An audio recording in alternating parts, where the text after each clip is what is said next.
Hello everyone, I'm the DreamTeller and I'm here to help you today. I know you use this video to fall asleep, so before that, like the video and subscribe to the channel. Also, where are you from and what time are you watching? Now get comfortable and relax. The first time I tried the door, I thought it was just stuck. The second time, I started to worry. By the third time, as the reality of our situation sank in, I knew we were trapped. What had begun as a simple overnight stay at a rundown motel had turned into a claustrophobic nightmare, and I had no idea if we'd make it out alive. My girlfriend, Sarah, and I had been driving for hours. We were on our way to her sister's wedding, cutting through back roads to avoid highway traffic. It was Sarah's idea, a chance to see some of the country's hidden gems, she'd said. Now, as our eyes strained against the darkness and fatigue set in, I was beginning to regret agreeing to her plan. "We should stop for the night," Sarah said, stifling a yawn. "We're both exhausted." I nodded, relief washing over me. "Next place we see, we'll pull over." That place turned out to be the Pine Grove Motel, a dilapidated establishment that had clearly seen better days. The neon sign flickered weakly, half the letters burnt out. But it was late. We were tired, and neither of us fancied driving any further. The man at the front desk looked like he'd been there since the motel opened. His roomy eyes regarded us with disinterest as he handed over a key attached to a faded plastic fob. "Room 13, he croaked. "End of the row." I hesitated. 13, don't you have any other rooms available?" He shook his head slowly. 13's all we got. Take it or leave it." Sarah squeezed my hand. "It's fine, babe. We're not superstitious, remember? If only we'd been a little more superstitious. If only we'd listened to that nagging feeling and driven on to the next town. But we were tired, and the lure of a bed, any bed, was too strong to resist. Room 13 was about what you'd expect from a place like this. Faded wallpaper, a sagging mattress, and a bathroom that had last been cleaned when Reagan was in office. But it was a place to rest our heads, and that was all we needed. We fell asleep almost immediately, the exhaustion of the day catching up with us. It wasn't until the early hours of the morning that things took a turn for the worse. I woke up needing to use the bathroom. In my groggy state, I stumbled towards the door, fumbling with the handle. It didn't budge. Still half asleep, I assumed I was just turning it wrong. I tried again, putting more force into it. Nothing. That's when the first inkling of unease crept in. I blinked, forcing myself to wake up fully. I examined the door handle, tried it again. It was definitely locked, but not from our side. We were locked in. "Sarah," I called, trying to keep the panic out of my voice. "Sarah, wake up." She stirred, mumbling something incoherent. "What is it?" "The door," I said. "I can't open it. I think we're locked in." That got her attention. She sat up, suddenly alert. "What do you mean, locked in?" I stepped aside, letting her try the door herself. She rattled the handle, then threw her shoulder against the wood. It didn't so much as creak. "This isn't funny," she said, her voice rising. "Let us out." But there was no response from outside. No sound at all. In fact, the silence was oppressive, broken only by our increasingly panicked breathing. We tried the windows next, but they were sealed shut. The glass was too thick to break without making a lot of noise, and even if we did, we were on the second floor. The fall would likely injure us too badly to escape. As the reality of our situation sank in, I felt a cold sweat break out across my skin. We were trapped, with no way to call for help. Our phones had no signal. Of course they didn't, not out here in the middle of nowhere. "What do we do?" Sarah asked, her voice small and frightened. I took a deep breath, trying to think rationally. "We wait," I said. "Someone will come to clean the room eventually, or maybe check us out. When they do, we'll be ready." But as the hours ticked by, no one came. We shouted ourselves hoarse, pounded on the walls until our hands were bruised. Nothing. It was as if the entire motel had been abandoned, leaving us as the only souls for miles around. The worst part was not knowing why. Were we simply victims of a cruel prank, or was there something more sinister at play? My mind conjured up horrible scenarios: human trafficking, organ harvesting, some sick game where people paid to watch others slowly lose their minds in captivity. As day turned to night again, our situation grew dire. We had no food, and the tap water tasted metallic and wrong. Thirst drove us to drink it anyway, but it left us feeling nauseous and lightheaded. Sarah broke down first. "We're going to die here," she sobbed, curled up on the bed. "No one knows where we are. No one's coming for us." I held her, murmuring reassurances I didn't believe. The truth was, she was right. We'd told no one about our detour, about staying at this godforsaken motel. For all anyone knew, we were still on our way to the wedding. As the second night wore on, I began to hallucinate. Shadows moved at the corners of my vision, and I could swear I heard voices whispering just beyond the walls. Was it the lack of food? The strange water? Or was I simply losing my mind? It was during one of these hallucinatory episodes that I noticed something odd about the ancient TV in the corner. It wasn't plugged in, hadn't been since we arrived, but I could have sworn I saw a flicker of static across its screen. Curious, desperate for any change in our circumstances, I approached it. As I drew closer, the static grew stronger, resolving into a grainy image. What I saw made my blood run cold. It was us, Sarah and I, asleep on the bed. But the angle was wrong, as if the camera was positioned in a corner of the ceiling. With a growing sense of horror, I looked up. There, almost invisible against the textured ceiling, was a tiny camera lens. "Sarah," I said, my voice hoarse, "we're being watched." She looked up from the bed, her eyes red-rimmed and unfocused. "What?" I pointed to the camera, then to the TV. Her eyes widened as she made the connection. "Oh God," she whispered. "What is this place?" Before I could respond, the TV screen changed. The image of our room was replaced by text, stark white against a black background. "Welcome to the game," it read. "You have 60 minutes to escape. Fail, and you forfeit your lives. Your time starts now." A timer appeared in the corner of the screen, counting down from 60 Mao. For a moment, we just stared, too shocked to move. Then survival instinct kicked in. We tore the room apart, looking for clues, for anything that might lead to our escape. We found cryptic messages hidden in the Bible, a key taped to the bottom of a drawer, a series of numbers scratched into the bathroom mirror that only appeared when fogged up. Each solved puzzle led to another, each solution bringing us closer to freedom, but the clock was ticking, and we were running out of time. With less than a minute left, we finally cracked the last code. The door swung open with an anticlimactic click, revealing an empty hallway beyond. We ran, not stopping until we reached our car. As we peeled out of the parking lot, I glanced in the rearview mirror. The motel stood silent and dark, giving no hint of the horrors it contained. We drove straight to the police, but when they investigated, they found nothing. The motel was abandoned, had been for years, they said. No cameras, no locked rooms, no evidence of the game we'd been forced to play. Sometimes, late at night, I still wake up in a cold sweat, convinced I'm back in that room. I'll check the corners for cameras, strain my ears for the sound of a ticking clock. Sarah and I don't talk about it much. Who would believe us? But we know what happened.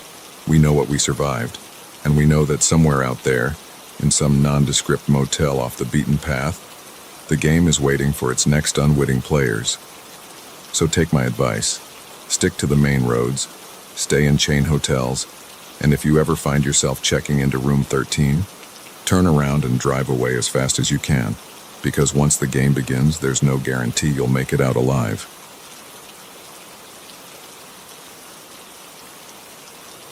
The moment his hand closed around my wrist, I knew I'd made a terrible mistake.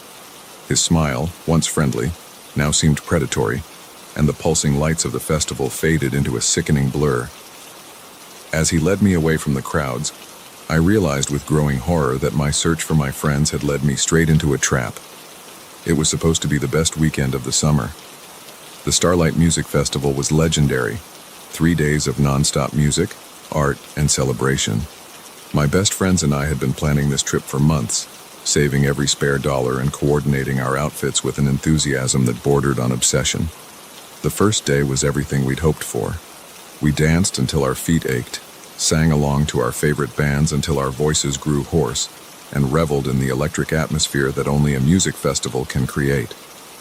As night fell, the festival grounds transformed into a wonderland of neon lights and pulsating rhythms. It was during a set by our favorite DJ that it happened. One moment, I was dancing between Sarah and Mike, our arms linked as we swayed to the beat. The next, I turned around to find them gone, swallowed up by the surging crowd. At first, I wasn't worried. We'd gotten separated before and had always managed to find each other again. But as one song bled into another and there was still no sign of them, anxiety began to gnaw at my stomach. I pushed my way out of the crowd, scanning faces in the dim light. The festival grounds seemed to have grown impossibly large, a maze of stages, food vendors, and art installations.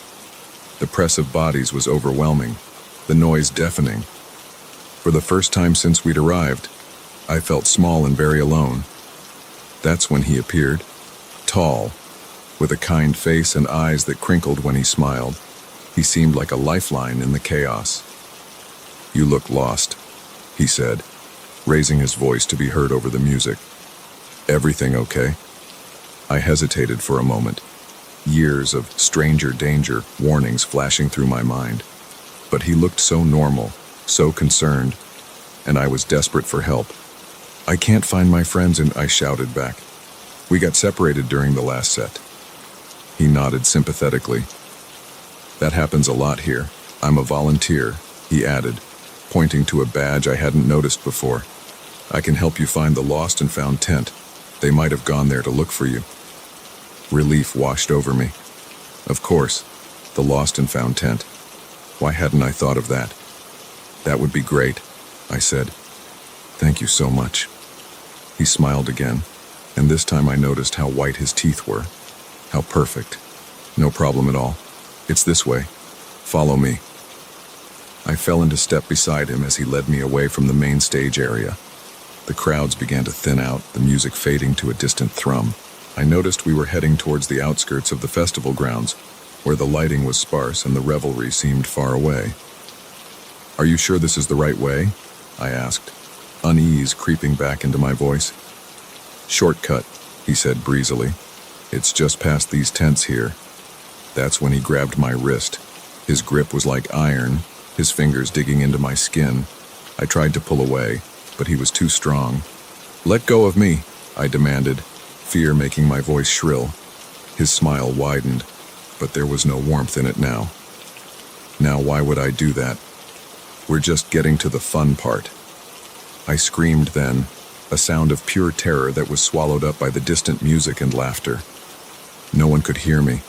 No one was coming to help.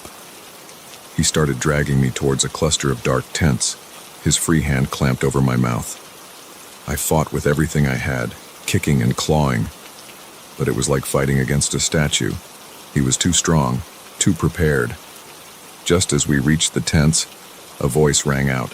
"Hey, what's going on over there?" My attacker froze, his head whipping around to locate the source of the voice. It was all the distraction I needed. I bit down hard on the hand covering my mouth, tasting blood. He yelped in pain and his grip loosened just enough for me to wrench free. I ran. I ran like I'd never run before, my heart pounding in my ears, my lungs burning. I could hear him behind me, his footsteps pounding on the packed earth, his curses growing fainter as I pulled ahead. I burst back into the main festival area, the sudden press of bodies both a relief and a new kind of terror. What if he was still behind me? What if he caught up to me in this crowd? Blind panic drove me forward. I pushed through the throng of dancers, ignoring their annoyed shouts and glares. I had to find security, had to find my friends, had to get away. I don't know how long I ran or how far. The festival had become a nightmare funhouse, every smiling face a potential threat, every shadowy corner hiding unseen dangers. When I finally stopped, gasping for breath, I found myself near the medical tent. A concerned-looking woman in a Red Cross vest approached me. "Are you all right, honey? You look like you've seen a ghost." The story poured out of me in a rush, my words tumbling over each other in their haste to escape. The woman's face grew grave as she listened, and she quickly ushered me into the tent. What followed was a blur of police statements, medical checkups, and tearful reunions. Sarah and Mike had indeed gone to the lost and found tent, frantic with worry when they couldn't find me. The festival security launched a manhunt for my attacker, but in the chaos and darkness, he had vanished. They found others, though. As the investigation unfolded, it became clear that I wasn't the only one who had been targeted. There were other stories, other close calls. My attacker had been part of a larger operation, preying on the lost and vulnerable in the festival crowd. The rest of the weekend passed in a haze. I couldn't bring myself to enjoy the music or the atmosphere, jumping at every sudden movement, every unexpected touch. The magic of the festival had been irreparably tarnished. In the months that followed, I struggled to come to terms with what had happened. Nightmares plagued my sleep, and crowded places became a source of anxiety rather than excitement. I couldn't shake the feeling that danger lurked around every corner, that the next friendly face might hide sinister intentions. Therapy helped, as did the unwavering support of my friends and family. Slowly, I began to reclaim my life, to find joy in the things I once loved. But I never forgot the lesson I learned that night at the Starlight Music Festival. Now, when I go to concerts or festivals, I'm always aware of my surroundings. I keep my friends close, never wander off alone, and trust my instincts when something feels off. Because I know firsthand how quickly a dream can turn into a nightmare, how easily predators can hide behind a mask of kindness. Sometimes, late at night, I still hear his voice in my head. I see his too perfect smile, feel the iron grip on my wrist. But then I remind myself that I survived. I got away, and in doing so, I helped expose a dangerous operation and potentially saved others from a similar fate. The Starlight Music Festival continues each year, but I've never gone back. The memories are too raw, too painful. But I hope that my story serves as a warning to others, to stay vigilant, to look out for one another, and to remember that even in the brightest of celebrations, darkness can lurk just out of sight. Because the truth is, the most dangerous predators aren't always hiding in the shadows. Sometimes, they're right there in plain sight, offering a helping hand and a friendly smile. And it's up to us to recognize the danger before it's too late. The first sign that something was terribly wrong was the eerie silence. The second was the half-eaten meals on the tables, as if the entire village had vanished mid-bite. By the time night fell and the shadows began to move, we realized our discovery of this abandoned hamlet was about to become a fight for survival. It was supposed to be a simple 3-day hike through the Appalachian wilderness. Just me and my 4 closest friends, Mike, Sarah, Alex, and Jess, getting away from the hustle of city life and reconnecting with nature. We'd done trips like this before, but nothing could have prepared us for what we stumbled upon on that fateful second day. The morning had started normally enough. We broke camp at dawn, the air crisp and fresh with the promise of adventure. As we hiked, we joked and shared stories, our laughter echoing through the dense forest. It wasn't until mid-afternoon that things took a turn. "Hey guys," Mike called out, squinting at his GPS. "I think we might be off course." We gathered around him, peering at the small screen. According to the map, we should have been in the middle of uncharted forest. Instead, a clearing loomed ahead, barely visible through the trees. "Maybe it's just not on the map," Sarah suggested. "Could be an old logging camp or something." Curiosity got the better of us, and we decided to investigate. As we emerged from the tree line, What we saw made us stop in our tracks. It wasn't a logging camp. It was a village. Nestled in the heart of the forest was a cluster of buildings that looked like they belonged to another century. Wooden cabins with thatched roofs lined dirt paths, and in the center stood what appeared to be a town square, complete with a well and a small chapel. "This is impossible," Alex breathed, voicing what we were all thinking. "How is this not on any map?" We approached cautiously, calling out greetings, but no one answered. The village was eerily silent, save for the rustle of leaves in the breeze. As we explored, the sense of wrongness grew. Everything looked lived in, as if the inhabitants had just stepped out moments ago. Laundry still hung on lines, swaying gently. Gardens were well tended, vegetables ripe on the vine, but there wasn't a soul in sight. "Guys," Jess called from one of the cabins, "you need to see this." We crowded into the small dwelling and saw what had caught her attention. The table was set for dinner, plates filled with now moldy food. Chairs were pushed back haphazardly, as if the diners had left in a hurry. "What the hell happened here?"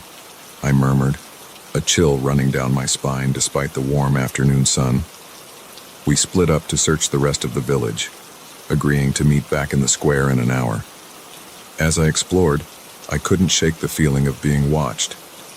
Every time I turned around, I expected to see someone standing there, but the village remained deserted.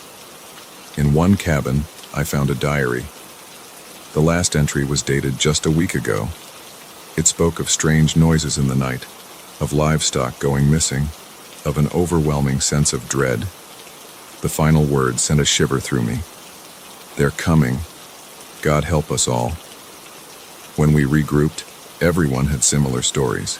Alex had found more half-eaten meals. Sarah discovered a schoolhouse with lessons still written on the blackboard. Mike had explored the chapel and found it set up for a service that never happened. "We need to leave," Jess said, her voice shaking slightly. "Something bad happened here, and I don't think we want to be around when night falls." But as we turned to go, we realized with growing horror that the sun was already setting. Somehow, hours had passed without us noticing. The forest beyond the village had grown dark and forbidding. "We can't go stumbling through the woods at night," Mike argued. "We'll break our necks." "So what? We stay here," Alex countered, gesturing at the empty village. "In this creepy ghost town."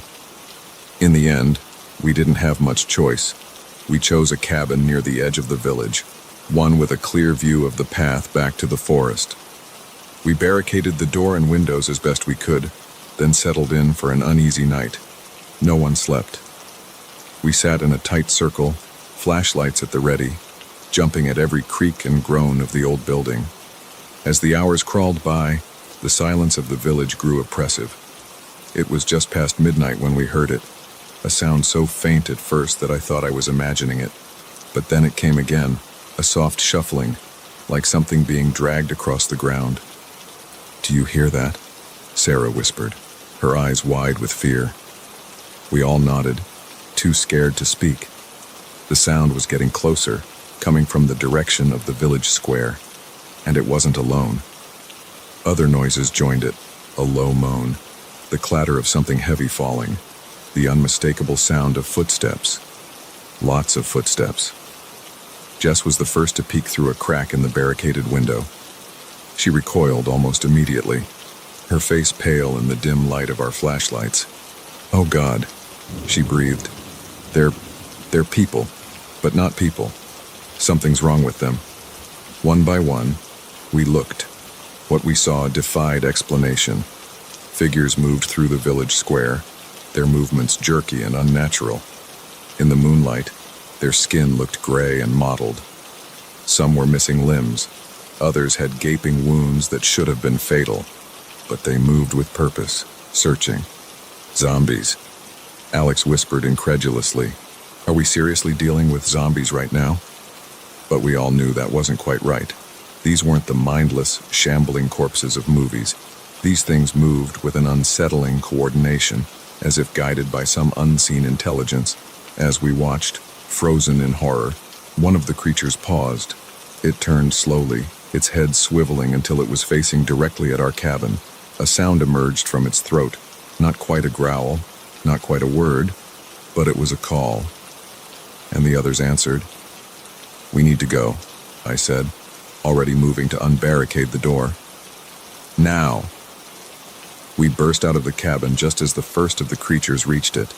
The cool night air was filled with their moans, the sound chilling me to my core.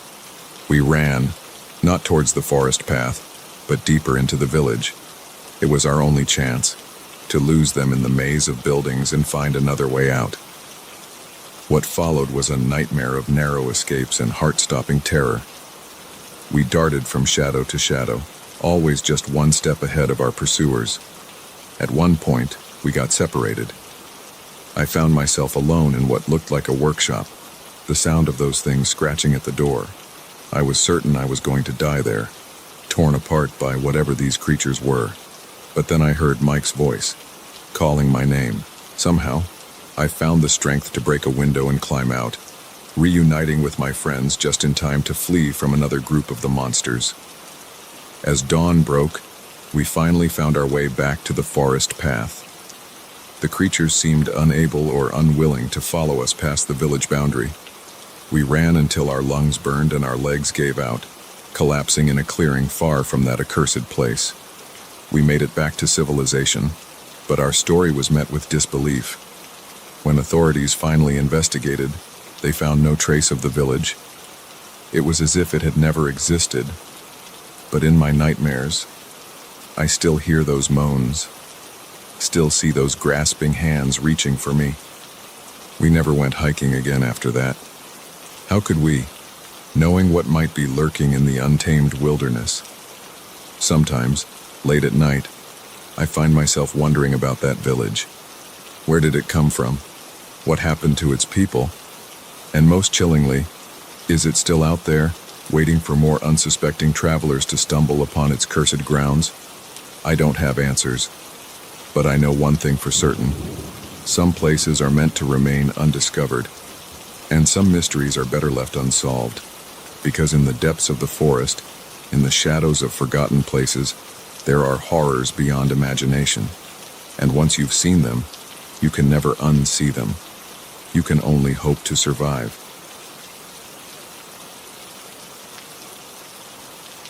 The moment the lock clicked shut behind us, I knew we were in trouble. The house, once inviting, now felt like a trap. As darkness fell and strange noises echoed through the empty rooms, we realized that what should have been a routine property showing had become a fight for survival. My name's Emma, and I've been a real estate agent for nearly a decade.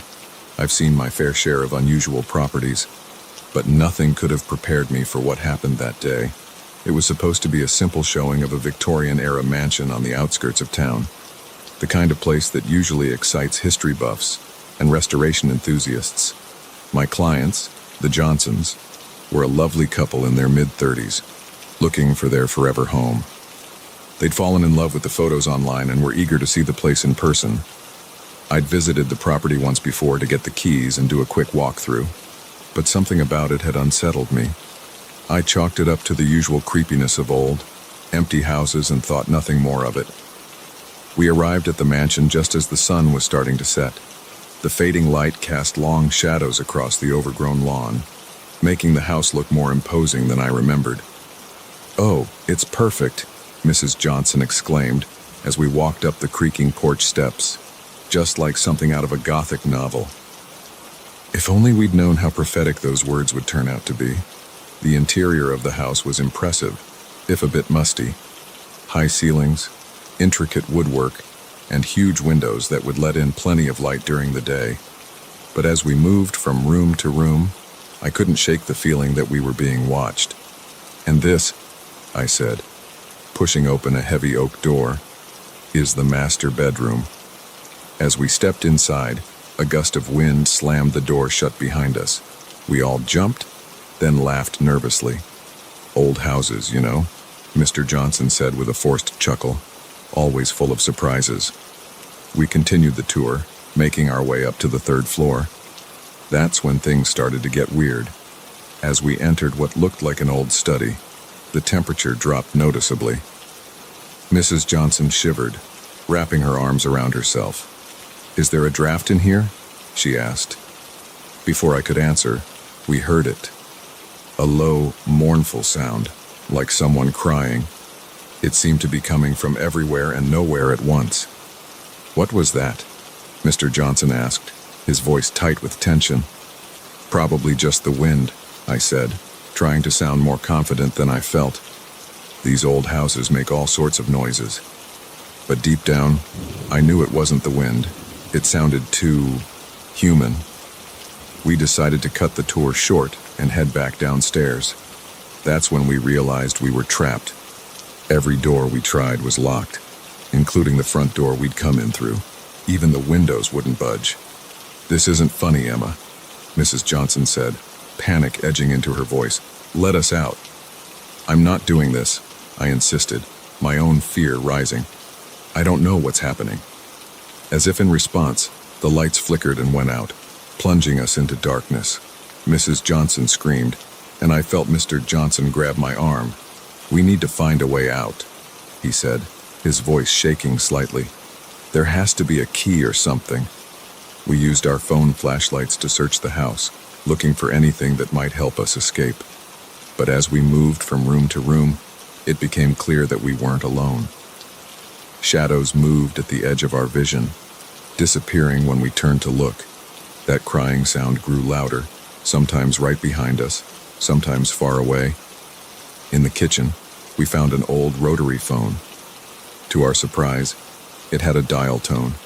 I quickly dialed 911, hope surging through me. 911, what's your emergency?" A calm voice answered. "Please, we're trapped in a house at 1313 Oakwood Lane," I said in a rush. "The doors are locked. We can't get out. There's something here with us." There was a pause. Then the operator spoke again. But it wasn't the same voice. This one was deep, distorted, barely human. "No one's coming to help you," it growled. "You belong to the house now." The line went dead. We stared at each other in horror, the reality of our situation sinking in. We were on our own. As the night wore on, the house seemed to come alive around us. Doors slammed on their own. Objects moved when we weren't looking. And always, that crying sound, sometimes turning into screams that made our blood run cold. We huddled together in the living room, too scared to separate. Mrs. Johnson was praying quietly, tears streaming down her face.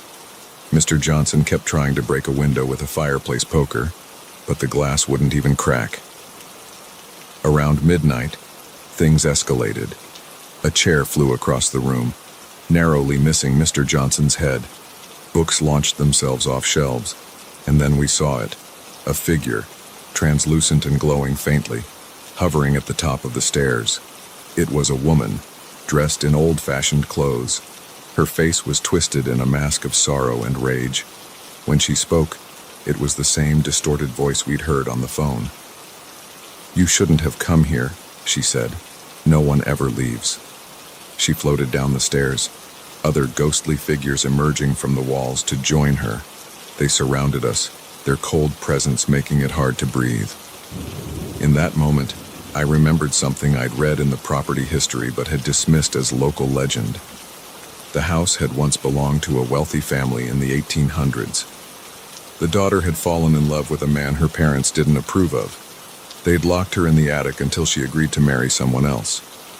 Instead, she'd taken her own life. "I'm sorry," I said, addressing the ghost directly. "What happened to you was terrible, but we're not the ones who hurt you.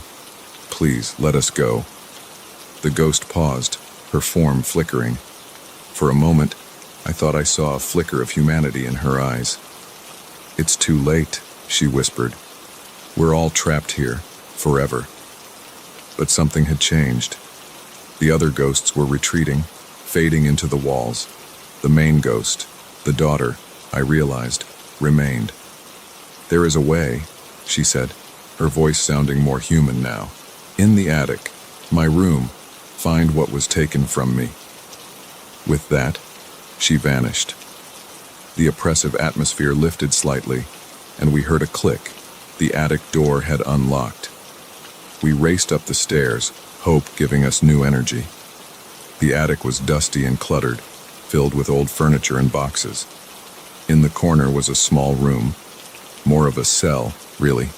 And there, on a decaying vanity, we saw it, a locket, tarnished with age. As soon as Mrs. Johnson picked it up, the house shuddered. We heard a sound like 1,000 voices sighing in relief. The front door swung open, and the first light of dawn spilled into the hallway. We didn't hesitate. We ran out of that house as fast as our legs could carry us, not stopping until we reached my car. As we drove away, I glanced in the rearview mirror. For a moment, I thought I saw the ghost girl standing on the porch, smiling. Then she was gone, and the house was just a house again. We never spoke publicly about what happened that night. Who would believe us? The police report simply stated that we'd been accidentally locked in due to a faulty mechanism. The house was eventually torn down, the land turned into a park. But sometimes, late at night, I still hear that crying sound in my dreams. And I wonder about the ghost girl and all the others trapped in that house. Did we really free them? Or are they still there, waiting for the next unsuspecting visitors to walk through the door? I don't show old houses anymore. The risk is too great, because now I know that some properties come with a history that can't be seen in photos or disclosed in paperwork.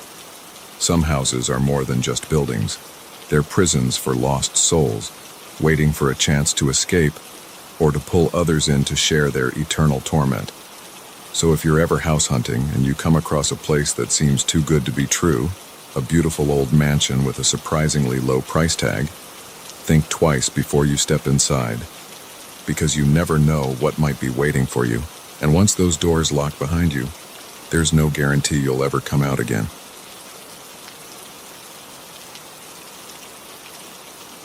The first impact jolted us out of our casual conversation. The second sent us skidding towards the ditch. By the third, as our car rolled off the road, I knew this was no accident. Someone wanted us off this lonely stretch of highway, and they didn't care if we survived the fall. It was supposed to be a fun family road trip. My wife, Lisa, our 2 kids, Emma, 10, and Jack, 8, and I had been planning this vacation for months. We'd mapped out a route through some of the most beautiful parts of the country, with plenty of stops at quirky roadside attractions to keep the kids entertained. We'd been on the road for 3 days, and everything had been going great. The kids were getting along better than usual, probably thanks to the excitement of the trip. Lisa and I were enjoying the chance to spend some uninterrupted time together, sharing the driving and rediscovering why we'd fallen in love in the first place. That fateful evening, we were on a lonely stretch of highway cutting through dense forest. The sun was setting, painting the sky in brilliant oranges and pinks. I was behind the wheel, with Lisa dozing in the passenger seat. The kids were in the back, Emma reading a book and Jack playing on his handheld game. I first noticed the car in my rearview mirror about an hour before sunset. It was a dark sedan, nondescript except for how fast it was approaching. I moved over to let it pass, but it just stayed behind us, uncomfortably close. "That guy's riding our tail," I said to Lisa, who had woken up and was stretching. She glanced back and frowned. "Maybe he's in a hurry. There's a rest stop coming up in a few miles. We can pull over and let him pass." I nodded, keeping an eye on the car behind us. But as we approached the rest stop, the car suddenly accelerated, swerving into the oncoming lane and pulling up beside us. That's when the first impact came. The sedan slammed into our side, the sound of crunching metal filling the air.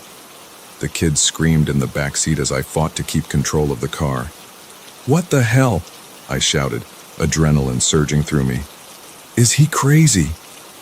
Before Lisa could respond, the car hit us again, harder this time.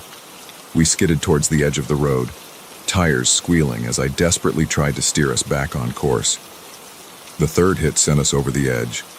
The world spun as our car rolled down the embankment. I heard the crunch of metal, the shattering of glass, the terrified screams of my family. Then everything went black. I came to hanging upside down, held in place by my seatbelt. The car was on its roof, the windshield shattered. Through the ringing in my ears, I could hear Emma crying. "Lisa," I croaked, turning my head. My wife was next to me, unconscious but breathing. "Emma? Jack? Daddy?" Emma's voice came from the back, shaky and scared. "I'm okay, but Jack won't wake up." Fear gripped my heart. I fumbled with my seatbelt, falling awkwardly as it released. Ignoring the pain shooting through my body, I twisted around to check on the kids. Emma was already unbuckled, a cut on her forehead but otherwise seeming okay. Jack was slumped in his seat, a nasty bruise forming on his temple, but he was breathing, and when I checked, his pulse was strong. "We need to get out of here," I said, more to myself than to Emma. "Can you unbuckle Jack while I help Mommy?" Emma nodded bravely, her hands shaking as she reached for her brother's seatbelt. I turned back to Lisa, gently shaking her. "Lisa, honey, wake up. We need to move." Her eyes fluttered open, confusion quickly turning to fear as she took in our situation. "The kids?" she asked immediately. "They're okay," I assured her, "but we need to get out of the car. That guy might come back." As if on cue, we heard the sound of a car engine approaching. Panic surged through me. I helped Lisa with her seatbelt, then turned to help Emma with Jack. Together, we managed to drag ourselves out of the wreckage. We were at the bottom of a steep embankment, the forest dark and imposing around us. Up on the road, I could see headlights approaching slowly. "Into the trees," I whispered urgently. "We need to hide." Lisa took Emma's hand while I carried Jack, who was starting to stir. We stumbled into the forest, the undergrowth scratching at our legs as we pushed through. Behind us, I heard a car door slam, then footsteps crunching on gravel. A flashlight beam cut through the darkness, one sweeping over our wrecked car. "I know you're out there," a man's voice called out, sounding almost gleeful. "Come on out and make this easy on yourselves." We pressed ourselves against a large tree, hardly daring to breathe. Jack had woken up fully now, and I could feel him trembling in my arms. I put a finger to my lips, silently urging him to stay quiet. The flashlight beam came closer, sweeping back and forth through the trees. I could hear the man muttering to himself, leaves crunching under his feet as he searched. "Found your phone?" he called out. "No service out here. No one's coming to help you." My heart sank. He was right. We were miles from the nearest town, with no way to call for help. We were on our own. The sound of his footsteps faded as he moved further into the forest. I turned to Lisa, speaking in a whisper. "We need to move. Head deeper into the forest. Try to circle back to the road further down." She nodded, her face pale in the moonlight. We set off as quietly as we could, every snapping twig sounding like a gunshot in the silent forest. We walked for what felt like hours, the kids growing tired and scared. Jack was able to walk on his own now, but he clung to my hand like a lifeline. Emma was being incredibly brave, but I could see the fear in her eyes. Just when I thought we might have lost our pursuer, we heard it, the rev of an engine, closer than it should have been. Headlights cut through the trees ahead of us. "He's on a road," Lisa gasped. "He's trying to cut us off." We changed direction, pushing through denser undergrowth. The sound of the engine faded, then grew loud again as he turned onto another road. It was a cat and mouse game, with us as the mice. Every time we thought we were making progress, the sound of that engine would reach us, forcing us to change course. As dawn began to break, we finally stumbled onto a paved road. But it wasn't the highway we'd been driven off. This was a smaller, local road. "Look!" Emma pointed down the road. In the distance, we could see buildings, a small town. Hope surged through us, giving us a second wind. We started down the road, moving as fast as our exhausted bodies would allow. That's when we heard it, the now familiar sound of an engine approaching. Headlights appeared around a bend behind us. "Run!" I shouted, all pretense of stealth abandoned. We ran, the kids finding energy they didn't know they had. The car behind us accelerated, closing the distance rapidly. Just as I thought it was over, that we'd come so far only to be caught at the last moment, another set of headlights appeared ahead of us. A police cruiser rounded the corner, its lights flashing as it sped towards us. The car behind us screeched to a halt, then reversed quickly, disappearing back the way it had come. The police car pulled up beside us, the officer inside looking at us with concern. "Are you folks all right?" he asked, taking in our battered, exhausted appearance. The story poured out of us in a rush. The officer called for backup and an ambulance, assuring us that we were safe now. In the days that followed, as we recovered in the hospital and gave statements to the police, we learned the full story. Our attacker was a serial killer who had been targeting families on remote highways for years. Thanks to our escape and description, they were able to track him down and arrest him. We never did finish that road trip. But we did gain a new appreciation for life, for family, and for the strength we all had inside us. Now, when we travel, we stick to busier roads and well-populated areas. And we always keep an eye on the rearview mirror, watching for cars that get too close. Because we learned the hard way that sometimes the most dangerous predators aren't the ones hiding in the forest. Sometimes they're right there on the road with you, just waiting for the right moment to strike.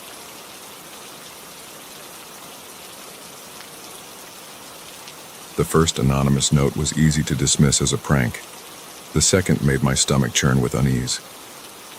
By the third, as I stared at the words, "Keep quiet, or else," I knew that my discovery at the disaster relief site had put my life in danger. What had started as a simple volunteer effort had turned into a nightmare of corruption and threats, and I was in way over my head.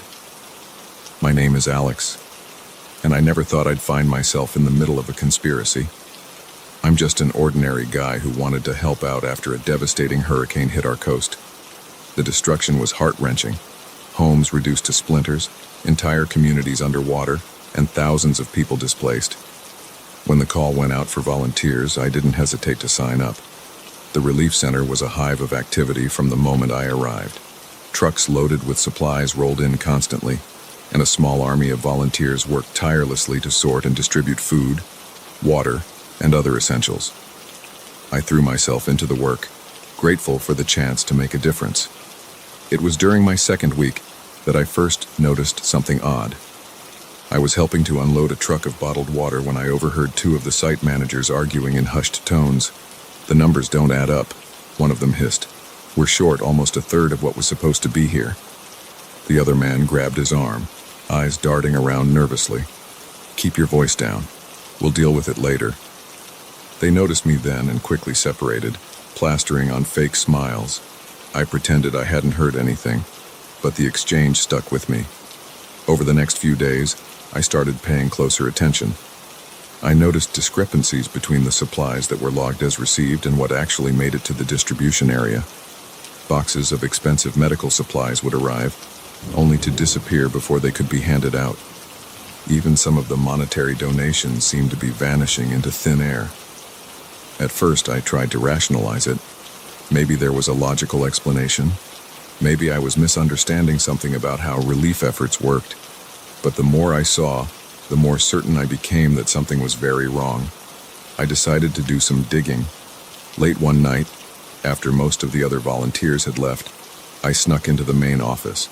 What I found there made my blood run cold. Hidden behind a false panel in one of the filing cabinets was a ledger. It detailed hundreds of thousands of dollars worth of supplies and cash that had been diverted, stolen, from the relief efforts. My hands shook as I took photos of the ledger with my phone. I knew I had to report this, but to whom?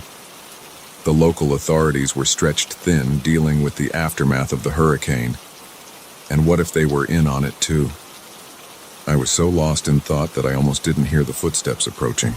I barely had time to replace the ledger and duck out of sight before the door opened.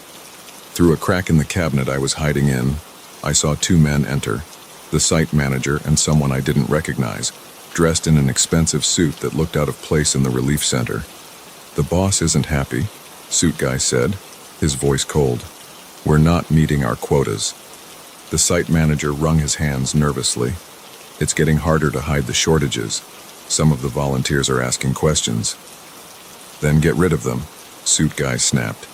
"We can't afford any loose ends."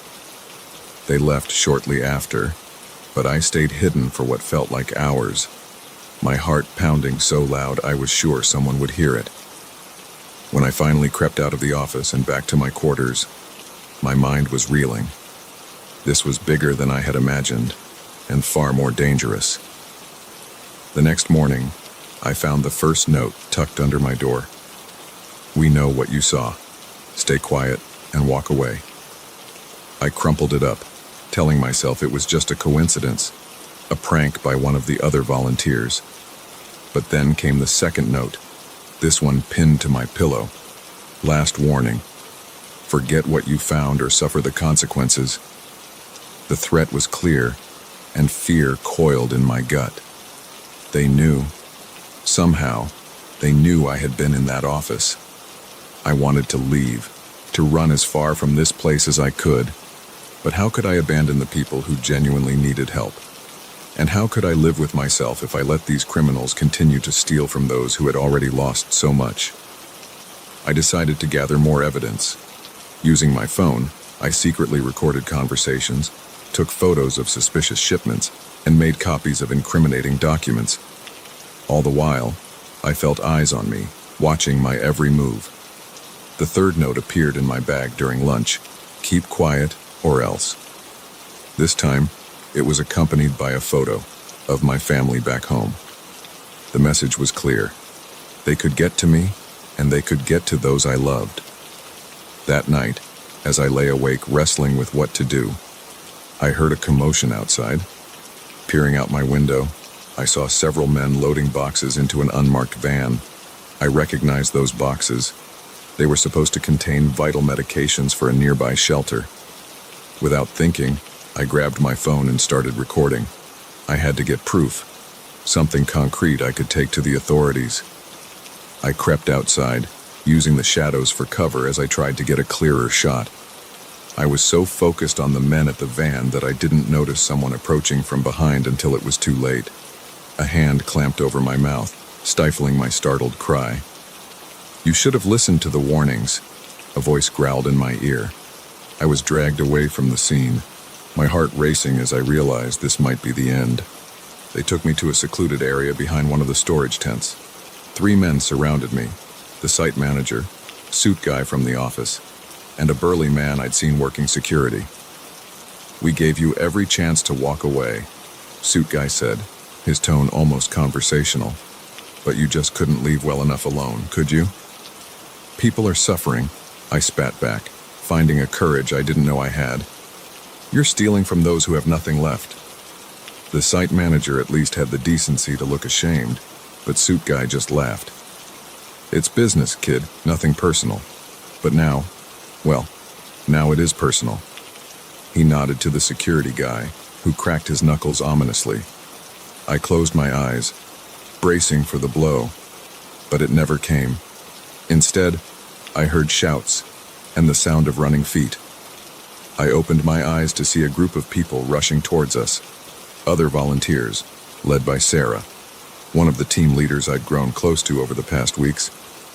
"Alex, are you okay?" Sarah called out as she reached us. She turned to suit guy, her eyes blazing. "We heard everything. It's over. The police are on their way." It turned out I wasn't the only one who had noticed something was wrong. Sarah and a few others had been conducting their own investigation. When they saw me being dragged away, they followed, recording everything on their phones. The next few hours were a blur of police statements and media cameras. The scale of the corruption was staggering. Millions of dollars worth of aid had been stolen, not just from our site, but from relief efforts all along the coast. In the days that followed, as the story broke nationwide, I struggled with a mix of emotions. Relief that the truth was out, guilt that I hadn't acted sooner, fear of retaliation. But mostly, I felt a renewed sense of purpose. I stayed on at the relief center, helping to rebuild not just the community but also the trust that had been shattered. It wasn't easy. Many people were angry, feeling betrayed by those who were supposed to help them. But slowly, as legitimate aid began flowing in and real progress was made, hope began to return. I learned a lot from this experience, about the depths of human greed, yes, but also about the power of standing up for what's right, even when it's scary. About the importance of trusting your instincts and not being afraid to ask questions, and about the incredible impact a group of dedicated people can have when they work together for a common cause. Sometimes, late at night, I still find myself looking over my shoulder, half expecting to see a shadowy figure or find another threatening note. The fear may never fully go away, but I know I did the right thing. And if I had to do it all over again, even knowing the danger, I wouldn't change a thing. Because in the face of disaster, whether it's a natural catastrophe or human corruption, staying silent is never the answer. It's up to each of us to speak up, to fight for what's right, and to help those in need. That's the real essence of disaster relief, and it's a lesson I'll carry with me for the rest of my life. The first twig snap could have been a deer. The second might have been the wind.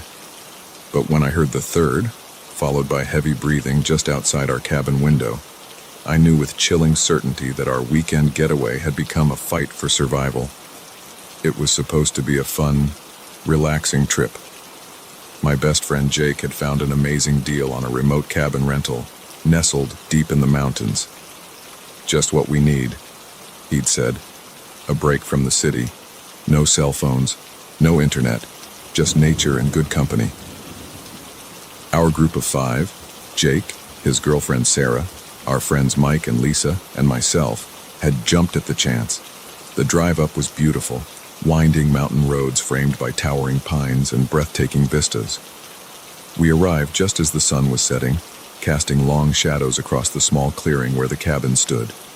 It was rustic but charming, with a wide porch and large windows that promised amazing views come morning.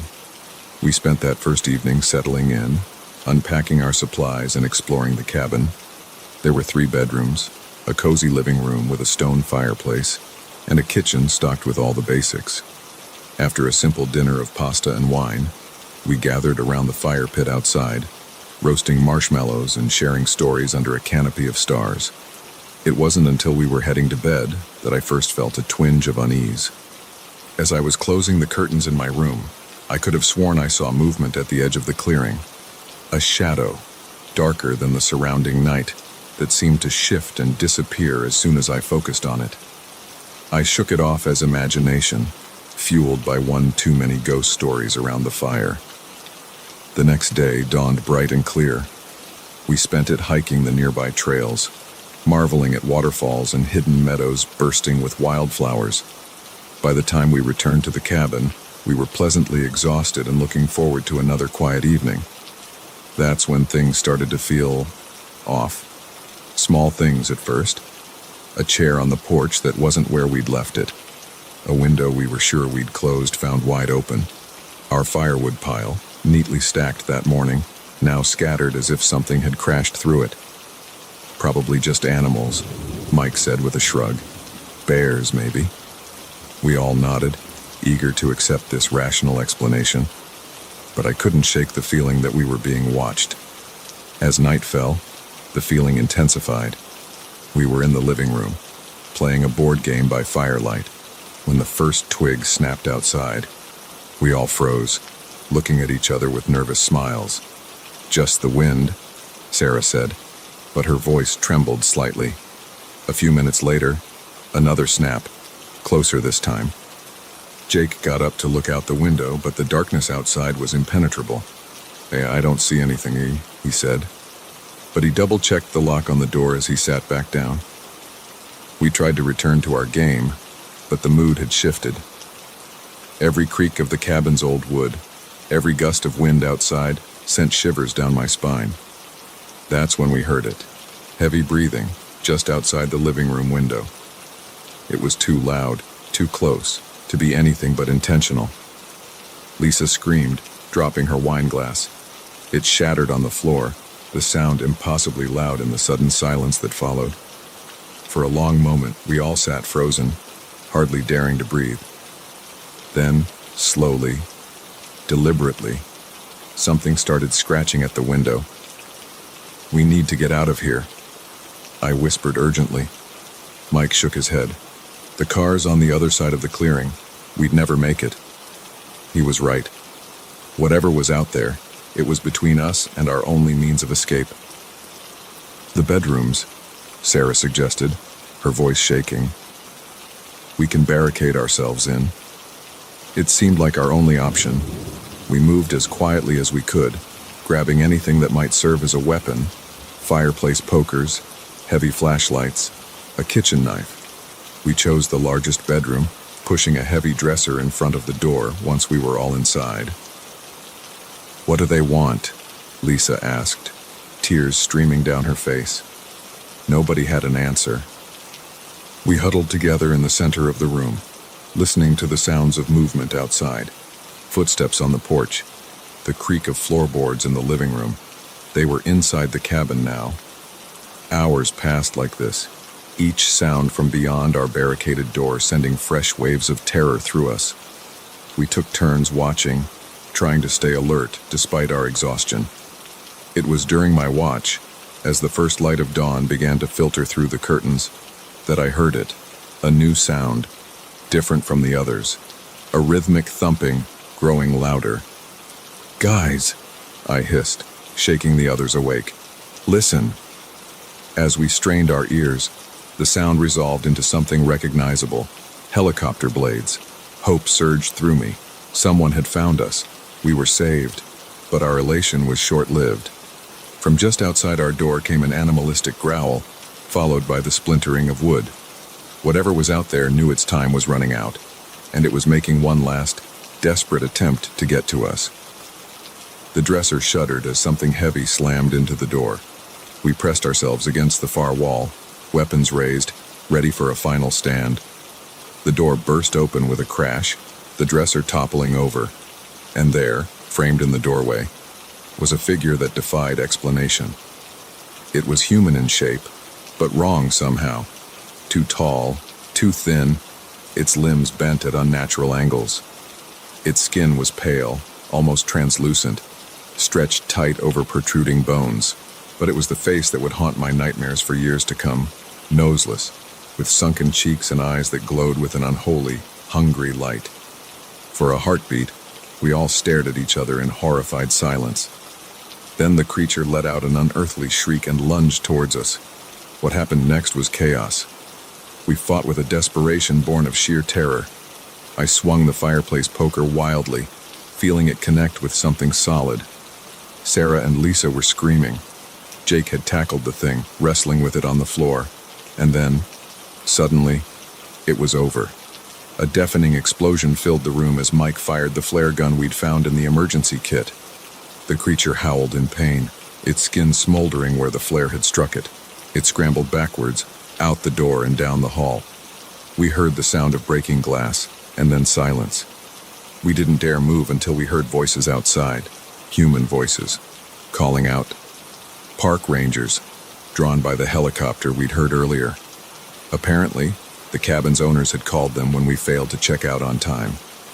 The rangers found us huddled in the bedroom, wild-eyed and babbling about monsters in the woods. They were skeptical at first, but the state of the cabin, the broken windows, the claw marks on the walls, was hard to explain away. A search of the surrounding forest turned up nothing, save for some strange tracks leading deep into the mountains. The official report blamed our experience on a bear attack, fueled by group hysteria and too much alcohol. But we knew the truth. In the years that followed, we researched obsessively, trying to make sense of what we'd encountered. We found old legends of mountain demons, stories of hikers gone missing in those same woods. Nothing concrete, but enough to convince us that we weren't crazy. We never went back to those mountains. How could we, knowing what lurked in their shadowy depths?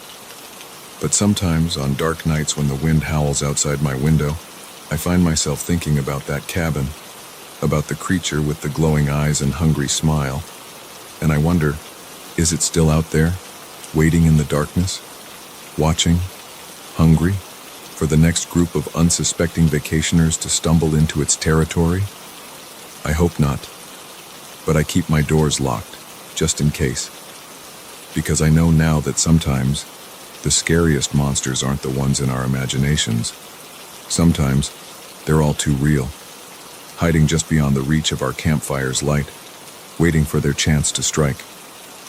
So if you're ever planning a trip to a remote cabin in the woods, remember our story. Keep your eyes open, your wits about you, and maybe, just maybe, bring a flare gun. Because you never know what might be lurking in the shadows, watching and waiting for its chance to pounce.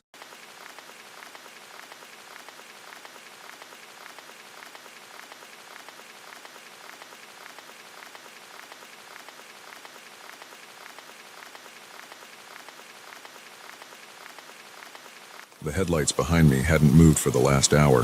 At first, I dismissed it as coincidence, after all. How many roads lead out of the city at 2 a.m.? But as the miles stretched on and the lights remained fixed in my rearview mirror, a chill began to creep up my spine. I gripped the steering wheel tighter, my knuckles turning white. The monotonous hum of the road had long since faded into the background, replaced by the thundering of my own heartbeat in my ears.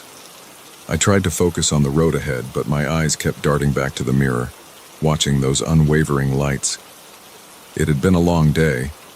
I'd stayed late at the office, finishing up a project that couldn't wait until morning. By the time I left, the city streets were nearly empty, save for the occasional taxi or late-night reveler. I'd welcomed the quiet drive home, looking forward to crawling into bed and forgetting about deadlines and demanding clients. Now, as I sped down the highway, that solitude felt oppressive. The darkness pressed in on all sides, broken only by the glow of my dashboard and those persistent headlights behind me. I fumbled for the radio, desperate for some noise to fill the silence. Static crackled through the speakers, punctuated by fragments of late-night talk shows and country music. I left it on, preferring the disjointed chatter to the deafening quiet. I considered pulling over, letting the car pass me, but something held me back. What if they didn't pass? What if they stopped too? The thought sent a fresh wave of panic through me, and I pressed down harder on the accelerator. The speedometer crept up, 70, 75, 80 miles per hour. The headlights kept pace effortlessly. My hands were slick with sweat now, slipping on the wheel as I took a curve too fast. The tires squealed in protest, and for a heart-stopping moment, I thought I might lose control. But the car held the road, and I let out a shaky breath. I needed to calm down. I was letting my imagination run wild. There was a perfectly reasonable explanation for this. Maybe they were just heading to the same place I was. Maybe they were as scared of me as I was of them. Maybe. A flash of red and blue in my rearview mirror cut through my rationalizations. My stomach dropped. It wasn't just a car behind me. It was a police car. Relief and embarrassment washed over me in equal measure. Of course it was the police. They'd probably clocked me speeding and were waiting for a safe place to pull me over. I eased my foot off the gas, looking for a good spot to stop.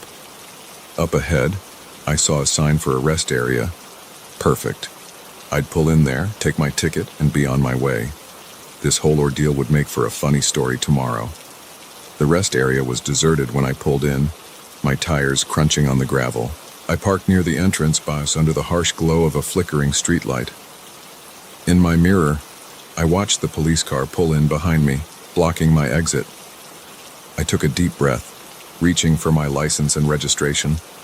But the police car door didn't open. The lights stayed on, casting eerie shadows across the empty lot. I waited, my heart rate picking up again. Why weren't they getting out? I turned in my seat, trying to get a better look. That's when I saw it. Or rather, didn't see it. There was no one in the driver's seat of the police car. The cab was empty. Ice flooded my veins. This wasn't possible. I blinked hard, sure I must be seeing things. But when I opened my eyes, the scene remained unchanged. An empty police car, lights flashing, blocking my only way out. My mind raced, trying to make sense of what I was seeing. Had the officer gotten out without me noticing? Were they approaching my car now? I scanned the area but saw no movement in the shadows. I reached for my phone with trembling hands, ready to call for help. But as the screen lit up, my heart sank. No signal. Of course, I was miles from anywhere, alone in a deserted rest stop with a ghost car. A sound to my left made me jump. I whipped my head around, searching for the source. There, at the edge of the light, I saw a figure. Tall, broad-shouldered, dressed in what looked like a police uniform. Relief flooded through me. There was an officer after all. This was all just a misunderstanding. I rolled down my window, ready to explain myself. But as the figure stepped closer, the words died in my throat. This was no police officer. The uniform was right, but everything else was wrong. The face was hidden in shadow, but I could see that the proportions were off. The arms were too long, the gait too jerky and unnatural. I fumbled for the window control, desperate to close it. But before I could, a hand shot out, gripping the frame. It was pale, almost translucent, with long fingers that ended in sharp, blackened nails. A low, guttural sound emerged from the figure, something between a growl and a laugh. Panic took over. I jammed the key in the ignition, not caring about the consequences. The engine roared to life, and I slammed the car into reverse. The tires spun on the gravel, kicking up stones. The hand on my window tightened, leaving deep scratches in the paint. For a terrifying moment, I thought I was stuck, but then the tires found purchase, and the car shot backward. There was a horrible screech as the creature's hand was torn away from the window. I didn't look to see if I'd hit it. I just kept going, swerving around the empty police car and back onto the highway. I drove like I'd never driven before, pushing my old sedan to its limits. The speedometer needle trembled past 90, past 100. The world outside became a blur of darkness and scattered lights. I kept expecting to see those flashing lights appear behind me again, but the road remained empty. It wasn't until I saw the familiar skyline of the city that I finally began to slow down. My hands were shaking so badly I could barely keep the wheel straight. Sweat had soaked through my shirt, leaving me chilled in the night air. I pulled into the first 24-hour gas station I saw, parking under the bright fluorescent lights. For a long time, I just sat there, engine idling, trying to process what had happened. Had it been real? Or had I dozed off at the wheel, conjuring up a nightmare from my overtired mind? Slowly, I got out of the car. My legs felt weak, barely able to support me. I walked around to the driver's side, dreading what I might find. And there they were. 4 deep gouges in the paint, right where the window met the door. Undeniable proof that something had tried to get in. I sank to the ground, my back against the car, and let out a sound that was half laugh, half sob. A concerned attendant came out to check on me, probably thinking I was drunk or high. I waved him off, not even knowing how to begin explaining what had happened. When I finally felt steady enough to drive again, I headed straight home. I double-checked every lock, closed every curtain, and huddled under my blankets like a child afraid of the dark. Sleep was out of the question. Every time I closed my eyes, I saw that pale hand reaching for me. As the first light of dawn began to filter through my windows, I made a decision. I called in sick to work, packed a bag, and booked a flight to visit my parents. I needed to get away, to be somewhere familiar and safe while I figured out what to do next. But as I drove to the airport, constantly checking my mirrors for any sign of pursuit, I knew one thing for certain. I would never drive alone at night again. The darkness held too many secrets, too many things that defied explanation. And somewhere out there, on a lonely stretch of highway, something was waiting. Waiting for the next unsuspecting driver to come along, unaware of the terror that lurked in the shadows. The experience changed me in ways I'm still trying to understand. I've become hypervigilant, always aware of my surroundings, always looking for potential threats. Friends have noticed, commenting on my newfound paranoia. But how can I explain it to them? How can I make them understand the fear that now lives in my bones, the knowledge that the world is not what we think it is? Sometimes, late at night, I find myself drawn to the window, peering out at the empty street below. And in those moments, I swear I can see a figure in the distance, standing just beyond the reach of the streetlights, waiting, watching, reminding me that no matter how far I run, no matter how safe I think I am, the night will always be there, and with it, the memory of that terrifying drive and the creature that almost caught me.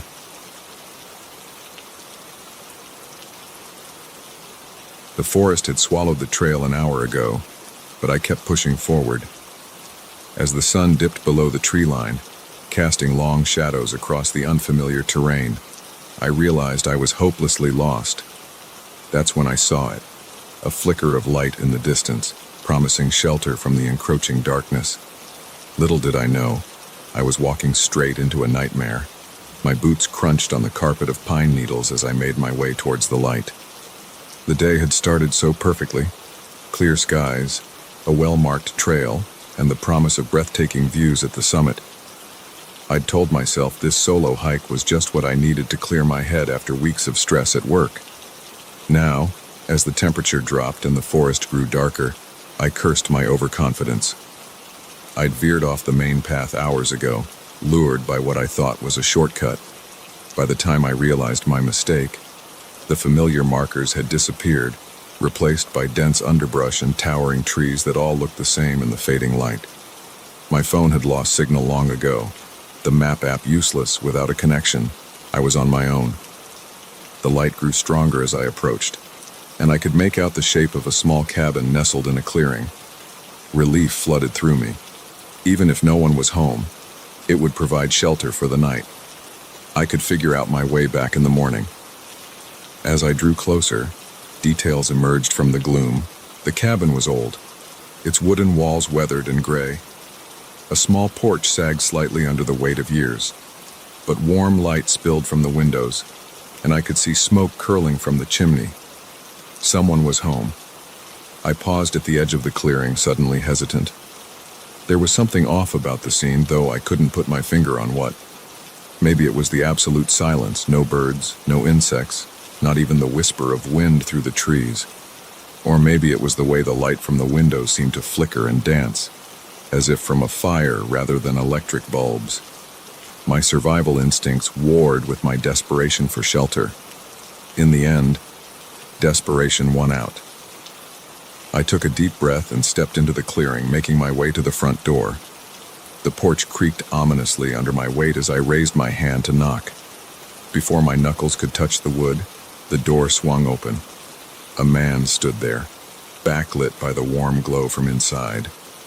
He was tall and lean, with a scraggly beard and piercing eyes that seemed to look right through me. "Well now," he said, his voice rough as if from disuse. "What brings you to our neck of the woods?" I swallowed hard, fighting down a surge of unease. "I'm sorry to bother you," I said, trying to keep my voice steady. "I got lost on the trail and saw your light. I was hoping I could use your phone to call for help, or maybe get directions back to the main road." The man's eyes narrowed slightly, but then his face broke into a wide grin. Of course. Can't leave a fellow traveler out in the cold. Come on in." He stepped back, gesturing for me to enter. I hesitated for a moment, then stepped over the threshold. The interior of the cabin was sparse but cozy, dominated by a large fireplace where flames danced merrily. A few pieces of rustic furniture were scattered around, and I could see a small kitchenette in one corner. "Have a seat," the man said, pointing to a worn armchair near the fire. "Warm yourself up. I'll see about that phone for you." I sank into the chair gratefully, feeling the heat from the fire chase away the chill that had settled into my bones. As the man disappeared into another room, I took the opportunity to look around more closely. Something felt off about the cabin's interior, but I couldn't quite put my finger on what. The furnishings looked old, almost antique, but well maintained. There were no personal touches, though, no photos, no knickknacks, nothing to suggest someone actually lived here. My eyes fell on a small table near the door. A collection of odd items was spread across its surface. A tarnished pocket watch, a handful of what looked like old coins, a smudged pair of glasses. They looked like the sort of things you'd find in the pockets of... A chill ran down my spine, one that had nothing to do with the cool night air outside. These were personal effects, but they didn't belong to the cabin's owner. They were trophies. The sound of footsteps made me turn. The man had returned, but he wasn't alone. Two other figures followed him into the room, both men with the same lean, hungry look as their companion. "No luck with the phone, I'm afraid," the first man said, his tone casual but his eyes sharp. "Seems the storm last week knocked out the lines. They haven't been repaired yet." I stood up slowly, my heart pounding. "That's okay," I said, fighting to keep my voice level. "If you could just point me in the direction of the main road, I'll be on my way." The three men exchanged glances, a silent communication passing between them. Then the first man spoke again, his voice dropping to a low growl. "Now why would we do that? It's been so long since we've had a guest." I backed away, looking frantically for an escape route, but they had positioned themselves between me and the door. I was trapped. "What do you want?" I asked, hating the tremor in my voice. The man's grin widened, revealing teeth that seemed too sharp, too numerous. "Why, we want you to stay, of course, forever." They moved with inhuman speed, closing the distance between us in the blink of an eye. I lashed out blindly, my fist connecting with one man's jaw. He stumbled back, more surprised than hurt, and I used the moment of confusion to make a break for it. I dove past them, yanking the door open and plunging into the night. Behind me, I could hear shouts of anger, followed by the sound of pursuit. I ran like I'd never run before, branches whipping at my face, roots threatening to trip me with every step. I had no idea where I was going, no plan beyond putting as much distance between myself and that cabin as possible. The forest was pitch black now, the trees looming like silent sentinels on all sides. More than once I stumbled, only to scramble back to my feet and keep running. The sounds of pursuit grew fainter, but I didn't slow down.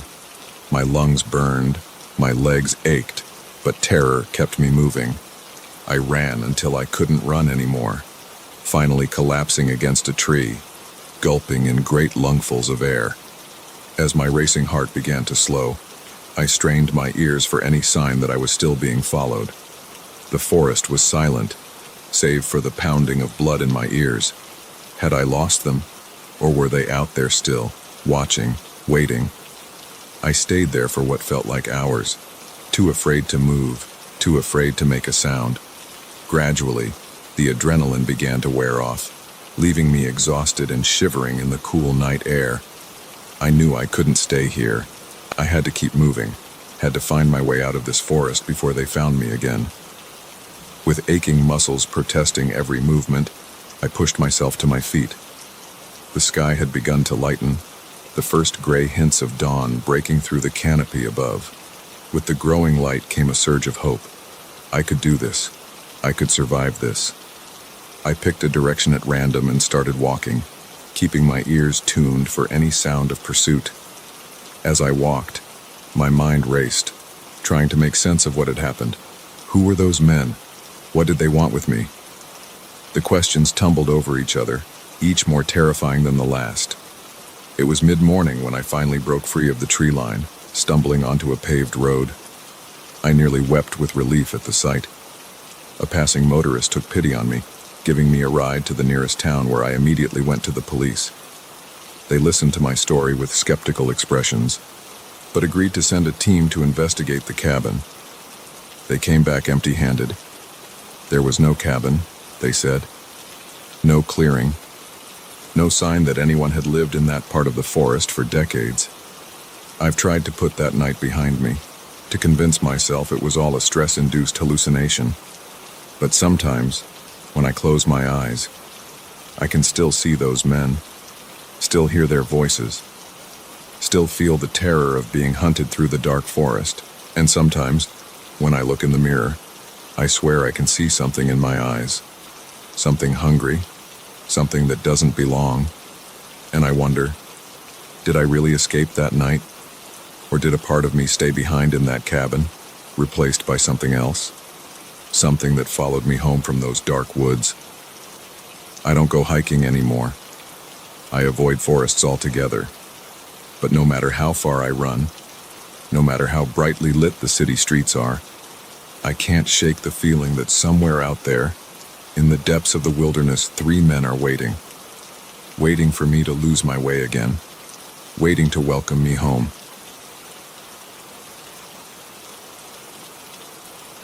The first thump from upstairs made me pause the movie. The second sent chills down my spine. By the third, I knew something was terribly wrong in this house. I was supposed to be watching the kids, but now I wasn't sure if they were even in their beds anymore. I'd been babysitting for the Millers for about 6 months now. They were good people, always paid on time, and their kids, Emma, 8, and Liam, 6, were generally well behaved.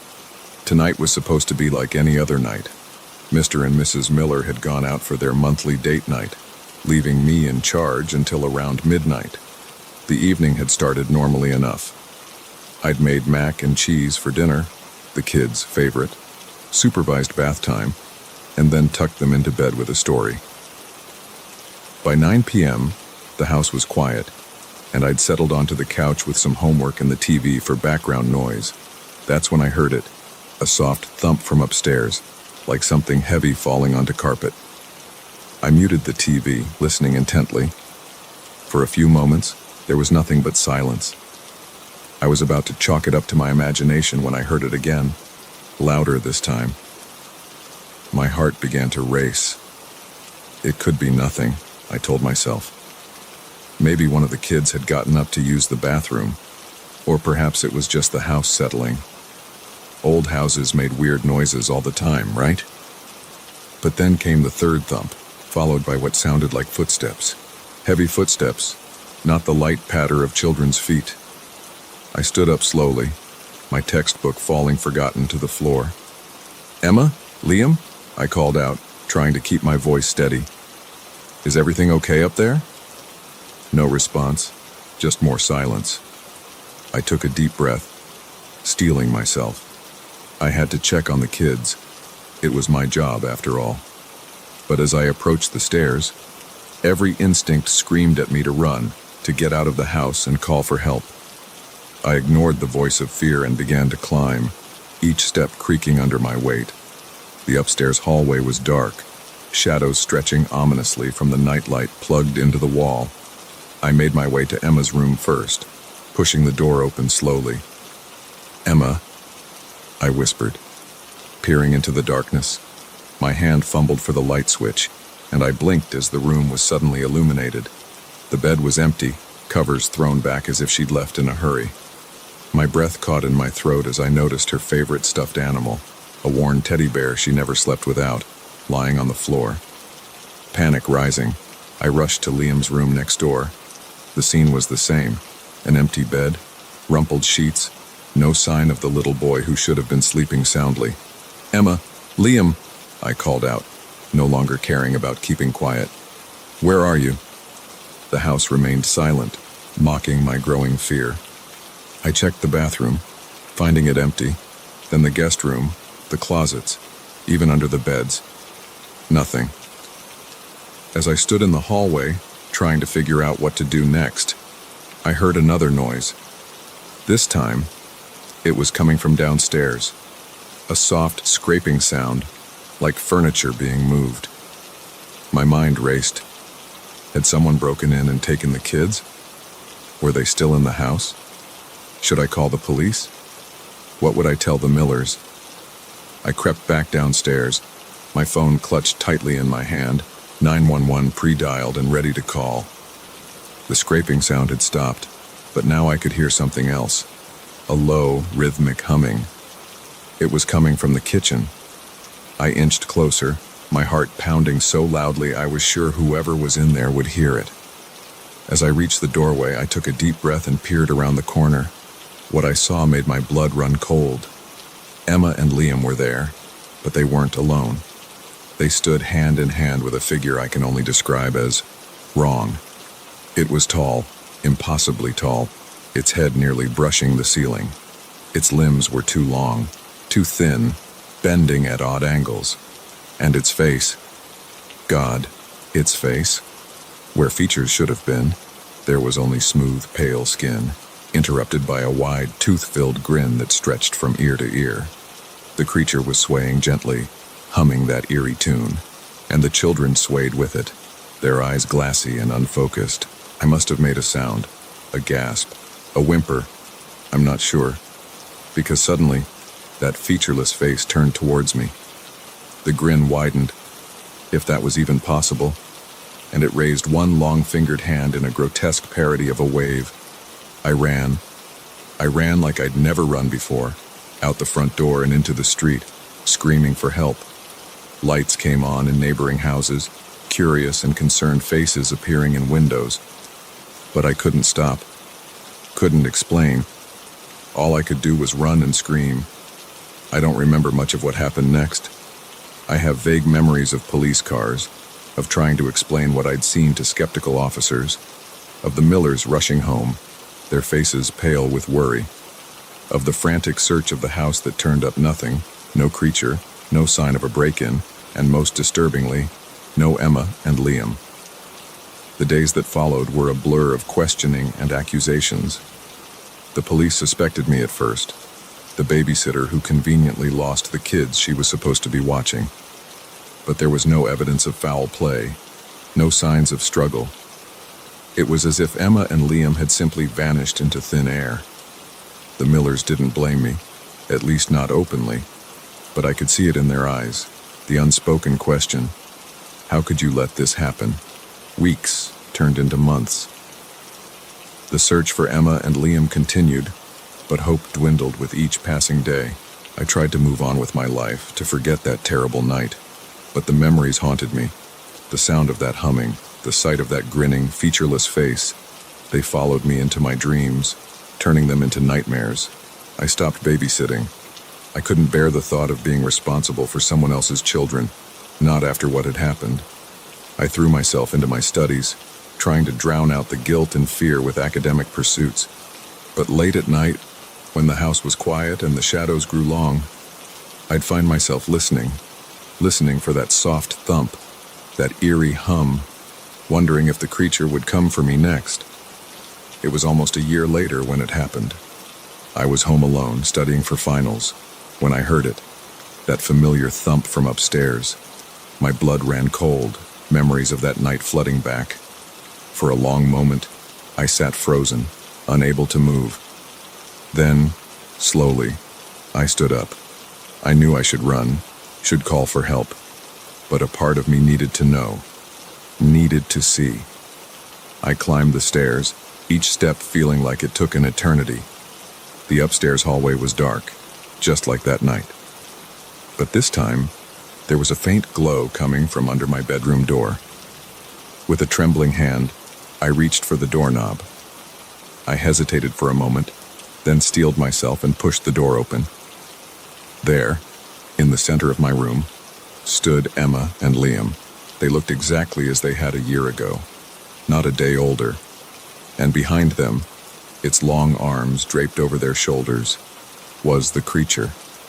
It raised its head as I entered, that terrible grin spreading across its featureless face. And then, in a voice that seemed to bypass my ears and speak directly into my mind, it said, "We've been waiting for you. It's time to come home." Emma and Liam turned to me, their eyes still glassy and unfocused. They reached out their hands, inviting me to join them, and despite every instinct screaming at me to run, to fight, to do anything but give in, I felt my feet moving forward. As I took their hands, the creature's grin widened impossibly. The room began to fade away, replaced by swirling darkness. The last thing I remember is the sound of that eerie humming, growing louder and louder until it drowned out everything else. I woke up in my bed the next morning, convinced it had all been a terrible nightmare. But as I got up, I noticed something on my nightstand that made my blood run cold. A small, worn teddy bear. Emma's teddy bear. I don't babysit anymore. I don't sleep with the lights off. And every night I lie awake, listening for that soft thump, that eerie hum, wondering when the creature will return. Wondering if, next time, I'll have the strength to resist its call. Because deep down, I know the truth. It's not a matter of if, but when. And when it comes, I'm not sure I'll be able to say no. The first sign of trouble was the too wide smile of the gas station attendant. The second was the way the entire town seemed to go quiet as we drove through. By the time we realized something was terribly wrong, it was already too late to leave. My wife and Sarah and I had been on the road for hours. We were on our way to her sister's wedding, cutting through back roads to avoid highway traffic. It had been Sarah's idea, a chance to see some of the country's hidden gems, she'd said. Now, as our car sputtered and died on the outskirts of a town I couldn't even name, I was beginning to regret agreeing to her plan.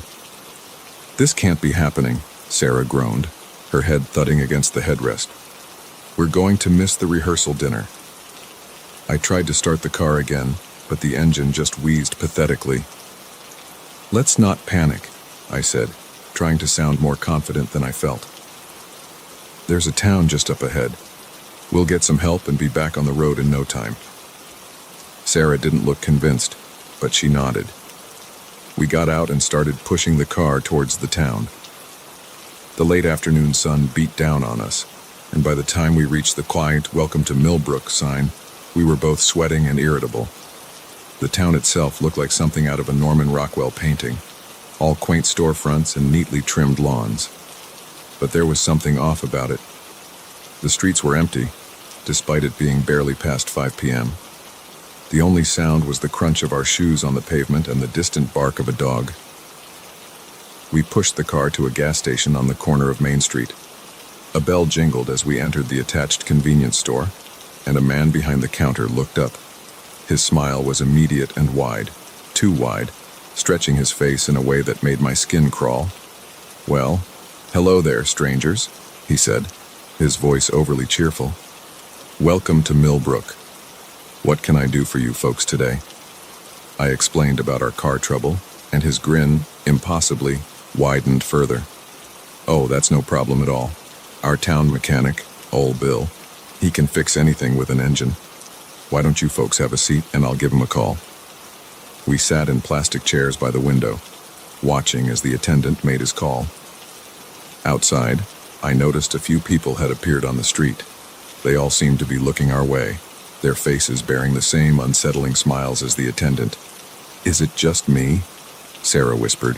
"Or is something weird about this place?" Before I could answer, the attendant was back.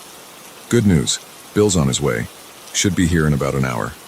Why don't you folks take a walk around town while you wait? Millbrook's got some real nice sights." We thanked him and stepped outside, both of us eager to get some fresh air. As we walked down Main Street, more people appeared. They all greeted us enthusiastically, their smiles wide and unwavering. "Welcome to Millbrook," a woman called from her porch. "Hope you folks are enjoying your stay," a man shouted from across the street. It was friendly, sure, but there was an intensity to it that set my nerves on edge, and the smiles, those unchanging, too wide smiles, were starting to make me feel dizzy. We turned a corner and found ourselves in a small park. A group of children were playing on a rusty swing set, their laughter echoing unnaturally in the quiet town. As we passed, they all stopped and turned to us in unison, their faces splitting into those same eerie grins. "Sarah," I said, my voice low, "I think we should head back to the gas station." She nodded, her face pale. We turned around, only to find our path blocked by a group of townspeople. They were all smiling, all staring at us with an intensity that made my heart race. "Now, where are you folks off to in such a hurry?" one of them asked, his voice syrupy sweet. "The fun's just getting started." We backed away, but more people were appearing from all directions, hemming us in. Their smiles never faltered, even as their eyes grew cold and predatory. "What do you want?" I asked, trying to keep the fear out of my voice. "Why? We want you to stay," a woman chirped. "Millbrook's always looking for new residents, and you two look like you'd fit right in." Sarah grabbed my hand, squeezing it tight. I could feel her trembling. "That's very kind," I said, forcing a smile of my own. "But we really need to get going. My sister-in-law's wedding, you see." The crowd's smiles widened, and I swear I heard joints popping from the strain. "Oh, but we insist," the first man said. "Millbrook's the kind of place you never want to leave. Isn't that right, folks?" A chorus of agreement rippled through the crowd, the sound unnaturally in sync. They began to move closer, their hands outstretched as if to grab us. Panic surged through me. I grabbed Sarah's arm and yelled, "Run!" We took off, pushing through the crowd, hands grasped at our clothes, trying to hold us back, but somehow we broke free. We ran down unfamiliar streets, the sound of pursuit close behind. The entire town seemed to have come alive, all of them chasing us with those horrible, unchanging smiles. We turned a corner and found ourselves back on Main Street. Our car was still at the gas station, and to my shock, it looked like it had been fixed. The hood was closed, and I could see the keys in the ignition. "The car," Sarah gasped. "We can make it." We sprinted towards it, the sounds of the townspeople growing closer. Just as we reached the car, a hand grabbed my shoulder. I turned to see the gas station attendant, his smile now a rictus of fury. "Now that's not very neighborly," he snarled, trying to leave without saying goodbye. I shoved him away and dove into the driver's seat. Sarah was already in, slamming her door shut. I turned the key and the engine roared to life. The townspeople had surrounded the car, their hands beating against the windows, those terrible smiles still plastered on their faces. I threw the car into reverse, not caring if I hit anyone. They fell back as I peeled out of the gas station and onto the road. In the rearview mirror, I could see them standing in the middle of the street, watching us go. Their smiles never faltered, even as they grew smaller in the distance. We drove in silence for a long time, both of us too shaken to speak. It wasn't until we passed a sign welcoming us to the next county that Sarah finally spoke. What was that place?" she asked, her voice barely above a whisper. I shook my head, my hands still gripping the steering wheel tightly. "I don't know, and I don't ever want to find out." We made it to her sister's wedding, arriving just as the rehearsal dinner was wrapping up. We made excuses about car trouble, leaving out the details of our experience in Millbrook. Who would believe us anyway? But in the weeks and months that followed, I couldn't shake the memory of those smiles. I'd wake up in a cold sweat, the echo of their two cheerful voices ringing in my ears. Sarah and I would avoid talking about it, but I could see in her eyes that she was haunted by it too. We never took back roads again, sticking to main highways no matter how bad the traffic. And whenever we passed a small town, I'd feel my heart rate pick up, half expecting to see those wide, unnatural smiles greeting us.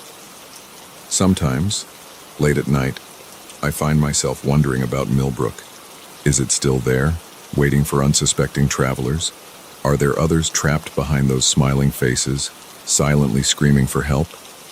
Or was it all some kind of shared hallucination, brought on by heat and stress?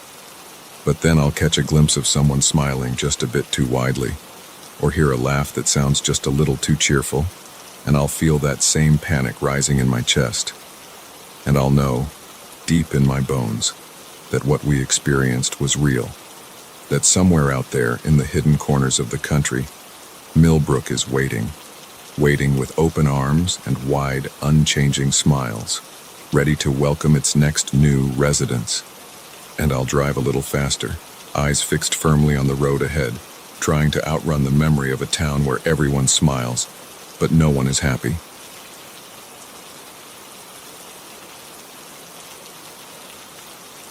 The first time I caught him staring, I brushed it off as coincidence. The second time, I told myself he was just being neighborly. But by the third time, when I found my favorite mug in the wrong cabinet, I knew something was terribly wrong with the man who had moved in next door. It all started on a crisp autumn morning, the kind where the air smells of fallen leaves and possibility. I was lugging groceries up to my third-floor apartment when I first saw him. He was standing in the doorway of the unit across the hall, watching me struggle with my bags. I offered a polite smile, which he returned after a beat too long. "Just moved in?" I asked, fumbling for my keys. He nodded, his eyes never leaving my face. "Yesterday, I'm Michael." "Nice to meet you, Michael. I'm Emma," I replied, finally managing to unlock my door. "Welcome to the building." He just stood there, staring, until I closed the door behind me. I chalked it up to social awkwardness and thought nothing more of it. Over the next few weeks, I kept running into Michael. He always seemed to be in the hallway when I left for work or came home. At first, I tried to be friendly, making small talk about the weather or complaining about the temperamental elevator. But his responses were always short, his gaze intense and unwavering. Then I started noticing him outside the building. I'd catch glimpses of him across the street when I went for my morning run. He'd be at the coffee shop where I worked on my laptop on weekends. Once, I even spotted him at the grocery store, lurking at the end of the aisle as I picked out cereal. I told myself I was being paranoid. New York was a big city, but neighborhoods could feel small. It was probably just coincidence that we kept crossing paths. Besides, Michael had never done anything threatening. He was just there. Always there. But then things in my apartment started to change. Little things at first. A book out of place on the shelf. A window I could have sworn I'd closed left open an inch. I blamed it on absent-mindedness, on the stress of my job and the late nights I'd been pulling to finish a big project. The mug was what finally convinced me something was wrong. It was my favorite, a handmade pottery piece my sister had given me for my birthday. I always kept it in the cabinet right above the coffee maker, but one morning, I opened that cabinet and it wasn't there. I found it 2 cabinets over, nestled between plates I rarely used. My hands shook as I made my coffee that morning. There was no way I had put it there. No way I could have been that distracted, which meant someone else had been in my apartment. And I had a sinking feeling I knew who it was. I started taking precautions. I changed the locks, installed a security camera in my living room, and asked the building manager to check if anyone had requested access to my apartment. She assured me no one had, but the uneasy feeling in my stomach didn't go away. The camera footage showed nothing out of the ordinary, but items kept moving around my apartment. My throw pillows would be arranged differently when I came home. The books on my nightstand would be in a new order. Once, I even found a shirt I'd never seen before mixed in with my laundry. I became a nervous wreck. I couldn't sleep, jumping at every creak and groan of the old building. I started staying late at work, dreading the moment I'd have to return home. My friends noticed the change in me, but how could I explain? I had no proof, just a growing certainty that my neighbor was somehow getting into my apartment and... what? Moving things around, watching me sleep. The possibilities were terrifying. One night, about 2 months after Michael had moved in, I woke up to a noise in my living room. My heart leapt into my throat as I lay there, ears straining in the darkness. There it was again, a soft, shuffling sound like someone trying to move quietly across my hardwood floors. I reached for my phone with trembling hands, ready to call 911. But as my fingers touched the screen, a shadow fell across my bedroom doorway. I froze, hardly daring to breathe. To Emma. Michael's voice was soft, almost gentle. "I know you're awake." I squeezed my eyes shut, praying this was just a nightmare. But when I opened them again, he was still there, a dark silhouette against the faint light from the living room. "How did you get in here?" I managed to whisper, my voice shaking. He chuckled, a low sound that sent chills down my spine. "I've always been here, Emma. You just didn't notice me before." He took a step into the room, and I scrambled back against my headboard. "Stay away from me," I yelled, finally finding my voice. "I'm calling the police." "No, you're not," he said calmly. And to my horror, I saw my phone in his hand. "I didn't want it to be like this, Emma. I wanted you to invite me in willingly, but you're making things so difficult." My mind raced, trying to find a way out of this nightmare. The window was too high to jump, and he was blocking the only door. I was trapped. "What do you want from me?" I asked, trying to keep him talking while I looked for something, anything I could use as a weapon. Michael took another step closer, and in the dim light, I could see his face. His eyes were wide, feverish, his smile too wide and full of teeth. "I want us to be together, Emma. I've watched you for so long. I know everything about you. Your hopes, your fears, your dreams. We're perfect for each other. Can't you see that?" I shook my head, tears streaming down my face. "You don't know me. You're sick, Michael. You need help." His face darkened, the smile twisting into something ugly. "I'm not sick," he snarled. "I love you. Why can't you understand that?" He lunged forward, hands outstretched. I screamed and rolled off the bed, narrowly avoiding his grasp. I ran for the door, but he was faster, grabbing my arm and yanking me back. We struggled, crashing into my dresser.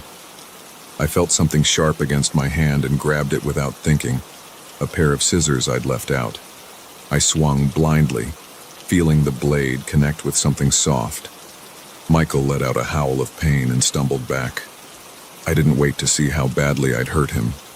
I ran out of the bedroom, through the living room and into the hallway. I pounded on doors, screaming for help. Lights came on, doors opened. My neighbors emerged, confused and alarmed. Someone was calling the police. I collapsed in the hallway, shaking and sobbing. The police arrived quickly. They found Michael in my apartment, bleeding from a cut on his arm. As they led him away in handcuffs, he kept calling my name, telling me he loved me, that we were meant to be together. The aftermath was a blur of police statements and victim support services. I learned that Michael had been stalking women for years, moving from city to city when things got too hot.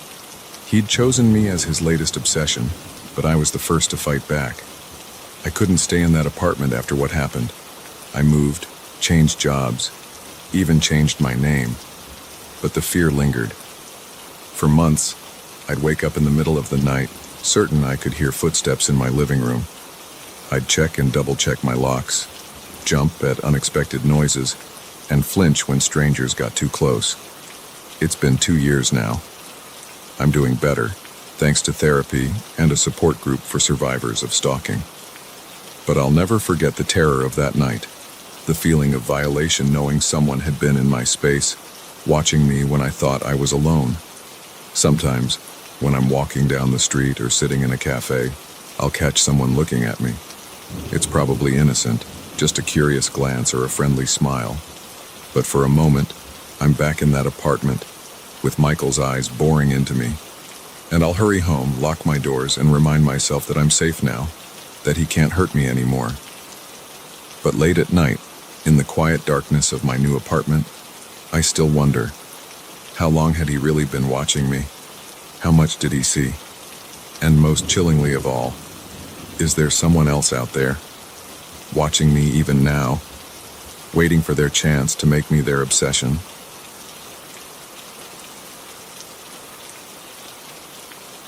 The moment the lights flickered and died, I knew this wasn't going to be an ordinary night shift. In the sudden darkness, surrounded by the hum of servers and the eerie glow of emergency lights, I realized I was no longer alone in the data center. Someone was here who shouldn't be, and they were after something far more valuable than hardware.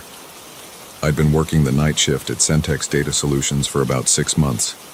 It was a cushy gig, most nights. Monitor the systems, run some routine maintenance, and occasionally restart a server that decided to throw a tantrum. The pay was good, the hours suited my night owl tendencies, and the solitude gave me time to work on my side projects. That night started like any other. I arrived at 10 p.m., nodded to the day shift guy as he practically ran out the door, and settled in for my 12-hour stint. The first few hours were uneventful. I ran some diagnostics, answered a couple of emails from the overseas team, and was just about to dig into my midnight snack when it happened. The lights flickered once, twice, and then went out completely. For a moment, there was total darkness. Then the red glow of emergency lights kicked in, casting everything in an ominous crimson hue. My first thought was power failure, but that didn't make sense. We had multiple redundancies in place, including a generator that could power the entire building for days. This kind of total blackout shouldn't be possible. I reached for the phone to call my supervisor, but the line was dead. My cell phone showed no signal. It was as if we'd been completely cut off from the outside world. That's when I heard it. A soft thud from somewhere in the server room. My heart rate spiked. I was supposed to be the only one here. "Hello," I called out, trying to keep my voice steady. "Is someone there?" No response, but I could have sworn I heard the shuffle of feet. I grabbed a flashlight from my desk and slowly made my way into the maze of server racks. The beam of light cut through the red-tinged darkness, illuminating rows upon rows of blinking lights and humming machines. "This is a secure facility," I said, louder this time. "If someone's in here, you need to identify yourself immediately." Again, no response. But as I rounded a corner, I caught a glimpse of movement out of the corner of my eye. Someone ducking behind a server rack. My palms were sweaty now, the flashlight slippery in my grip. I should leave, I thought. Call the police. But with the phones down, I had no way to contact anyone. And if these intruders were after what I thought they were, I couldn't just walk away. I crept forward, every sense on high alert.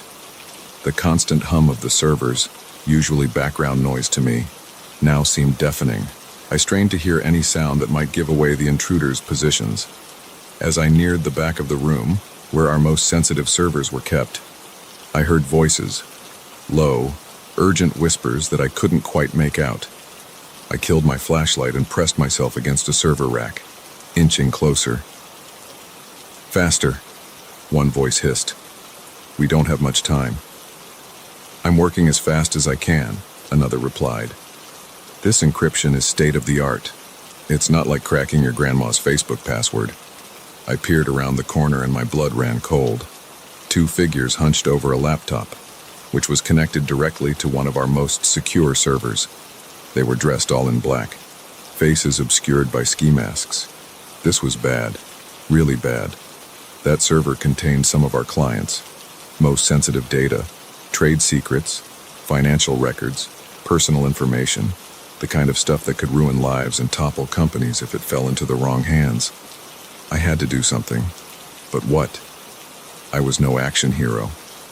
My combat skills were limited to button mashing in video games. But I couldn't just stand by and let this happen. Taking a deep breath, I stepped out from my hiding place. "Step away from the server," I said, trying to sound more confident than I felt. "You're trespassing in a secure facility." The two figures whirled around. For a moment, we all just stared at each other, frozen in shock. Then one of them laughed. Well. Looks like we missed one. What are you gonna do, tech boy? Call the cops?" I swallowed hard. The silent alarm has already been triggered. Police are on their way. It was a bluff, but I hoped they couldn't know that for sure. The two shared a look. "He's lying," the one by the laptop said.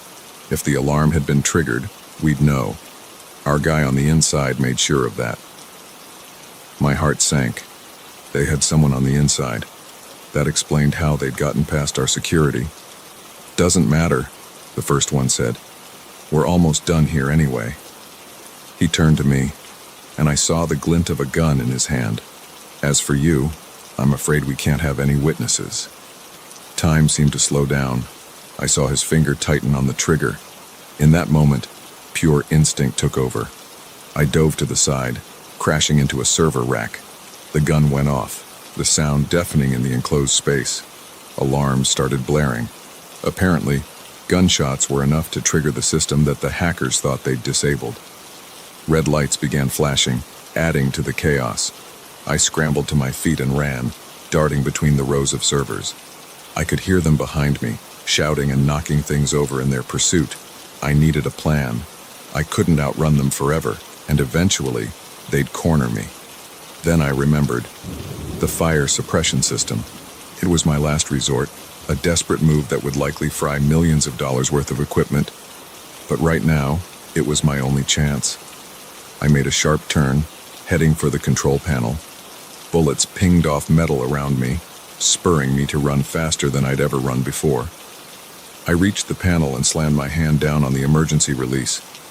Immediately, a klaxon began to sound, even louder than the alarms already blaring. Warning, fire suppression system activated. You have 30 seconds to evacuate, an automated voice announced. No, I heard one of the hackers yell. We're not done. But it was too late. With a great hiss, the room began to fill with halon gas. The hackers' curses turned to coughs, then to gasps for air. I held my breath and ran for the exit, praying I could make it before the gas overwhelmed me. My lungs were burning, spots dancing in front of my eyes, when I finally burst through the door into the hallway, gulping in great lungfuls of clean air. Behind me, I could hear the hackers stumbling out as well, but they were clearly disoriented. By the time they recovered, the sound of approaching sirens filled the air. The next few hours were a blur of police statements, paramedic checkups, and frantic calls from upper management. The damage to the data center was extensive, but our client's data was safe. The hackers were arrested, and their inside man was soon identified and apprehended as well. As I finally drove home, the sun peeking over the horizon, I was exhausted, but oddly exhilarated. I'd faced real danger and come out on top. I'd protected the data I was responsible for, even at great cost. But as the adrenaline faded, a sobering thought occurred to me. This attack was sophisticated, well planned. It wouldn't be the last. In our increasingly digital world, data was the new gold, and there would always be those willing to go to extreme lengths to get it. I realized then that my job wasn't just about maintaining servers and running updates. I was on the front lines of a new kind of war, one fought with keyboards and code rather than guns and bombs, and I was determined to be ready for the next battle. As I crawled into bed, my mind was already churning with ideas for improving our security. But for now, sleep beckoned. After all, I had another night shift tomorrow, and in this line of work, you never knew what challenges each night might bring.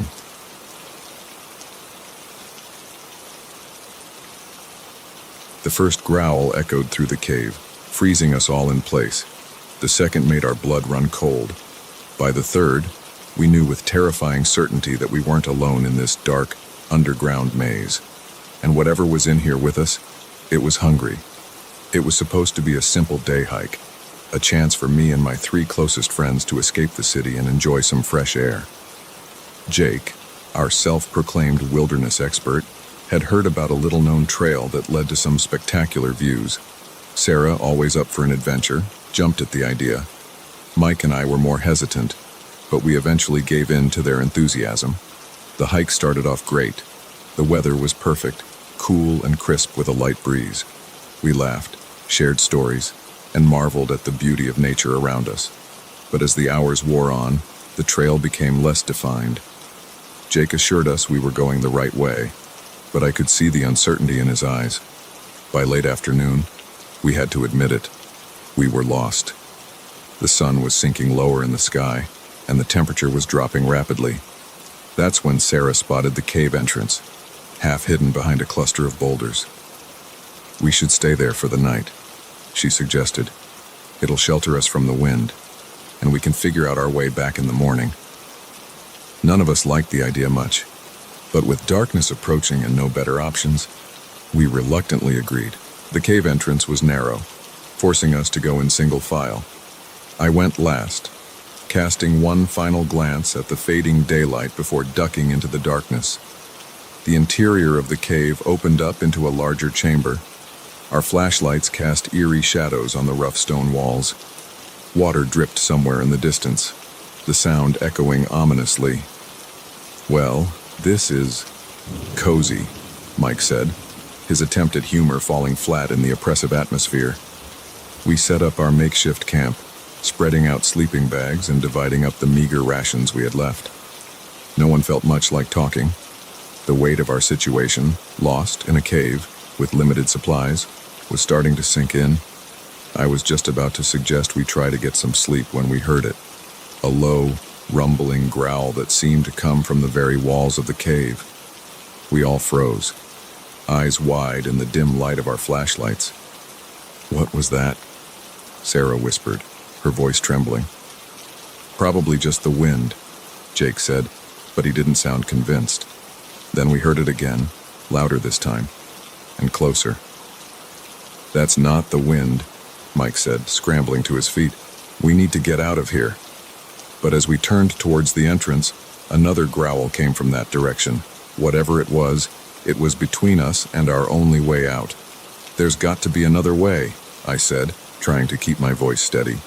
"Caves like this often have multiple chambers. Maybe we can find another exit." It wasn't much of a plan, but it was all we had. We quickly packed up our things, hands shaking as we stuffed sleeping bags into backpacks. The growls were getting more frequent now, interspersed with the sound of something large moving in the darkness.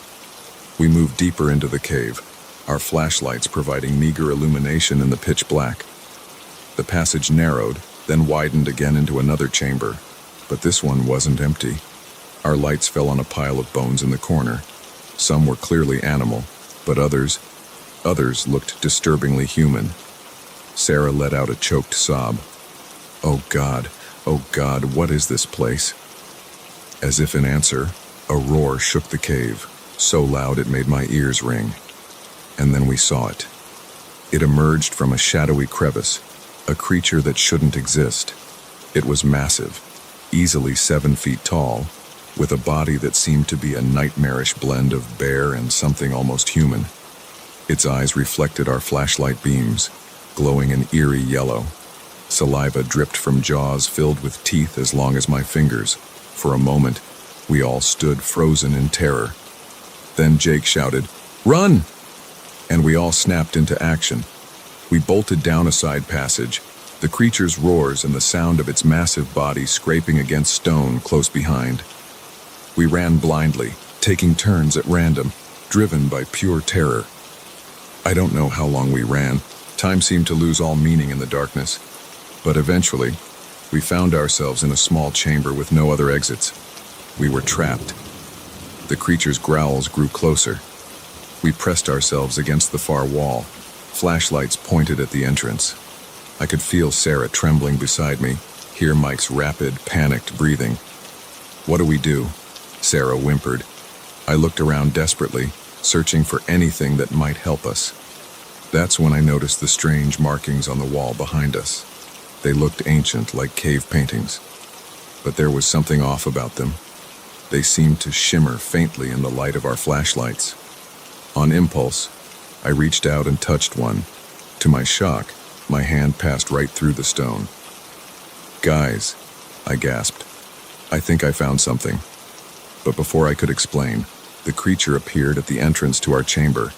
It filled the entire opening, its yellow eyes fixed on us with predatory intensity. "Go!" I shouted, pushing Sarah towards the wall. "Through the markings!" I don't think they understood, but survival instinct took over. One by one, they pressed against the wall and vanished. I could hear the creature's enraged roar as it realized its prey was escaping. Just as I felt its hot breath on my neck, I threw myself at the wall. There was a moment of vertigo, a sensation of falling, and then I was tumbling onto soft grass under an open sky. I looked up to see Sarah, Mike, and Jake staring at me with wide eyes. Behind us was a sheer rock face, no sign of a cave entrance, just those same strange, shimmering markings. We were safe, somehow transported out of the cave and back to the surface. But as the adrenaline faded and relief set in, new questions arose. What was that creature? How had we traveled through solid rock? And most troublingly, how many other hikers had stumbled into that cave, never to return? We made our way back to civilization in a daze. Our story met with disbelief by the park rangers. They searched the area we described, but found no cave, no monster. Just those strange markings, which they dismissed as ordinary rock formations. In the months that followed, we tried to move on with our lives, but the memory of that night in the cave haunted us.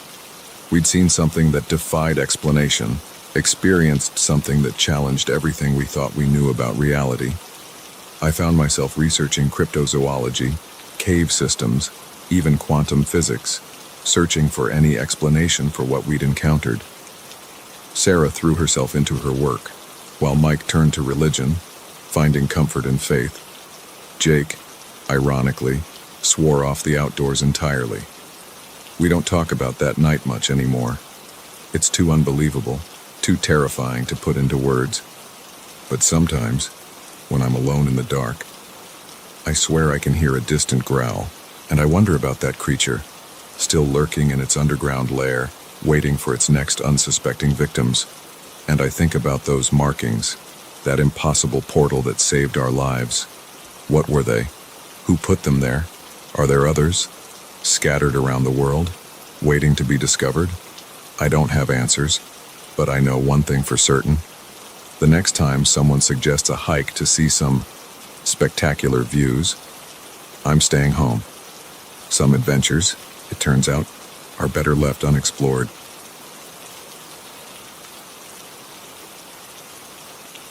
The first crack of the window pane sent my heart racing. The second made me realize this wasn't just the wind. By the third, I knew with sickening certainty that someone was trying to break in, and I was alone in a house miles from help. I never should have agreed to house sit for my aunt. Sure, her place was beautiful, a sprawling country home nestled in the rolling hills of Vermont. But it was also isolated, the nearest neighbor a good mile down the winding dirt road. When she'd asked me to stay for a week while she was on vacation, I jumped at the chance for a quiet getaway. Now, as I heard the sound of shattering glass downstairs, I was regretting my decision with every fiber of my being. The day had started normally enough. I'd woken up late, enjoying the luxury of sleeping in without an alarm.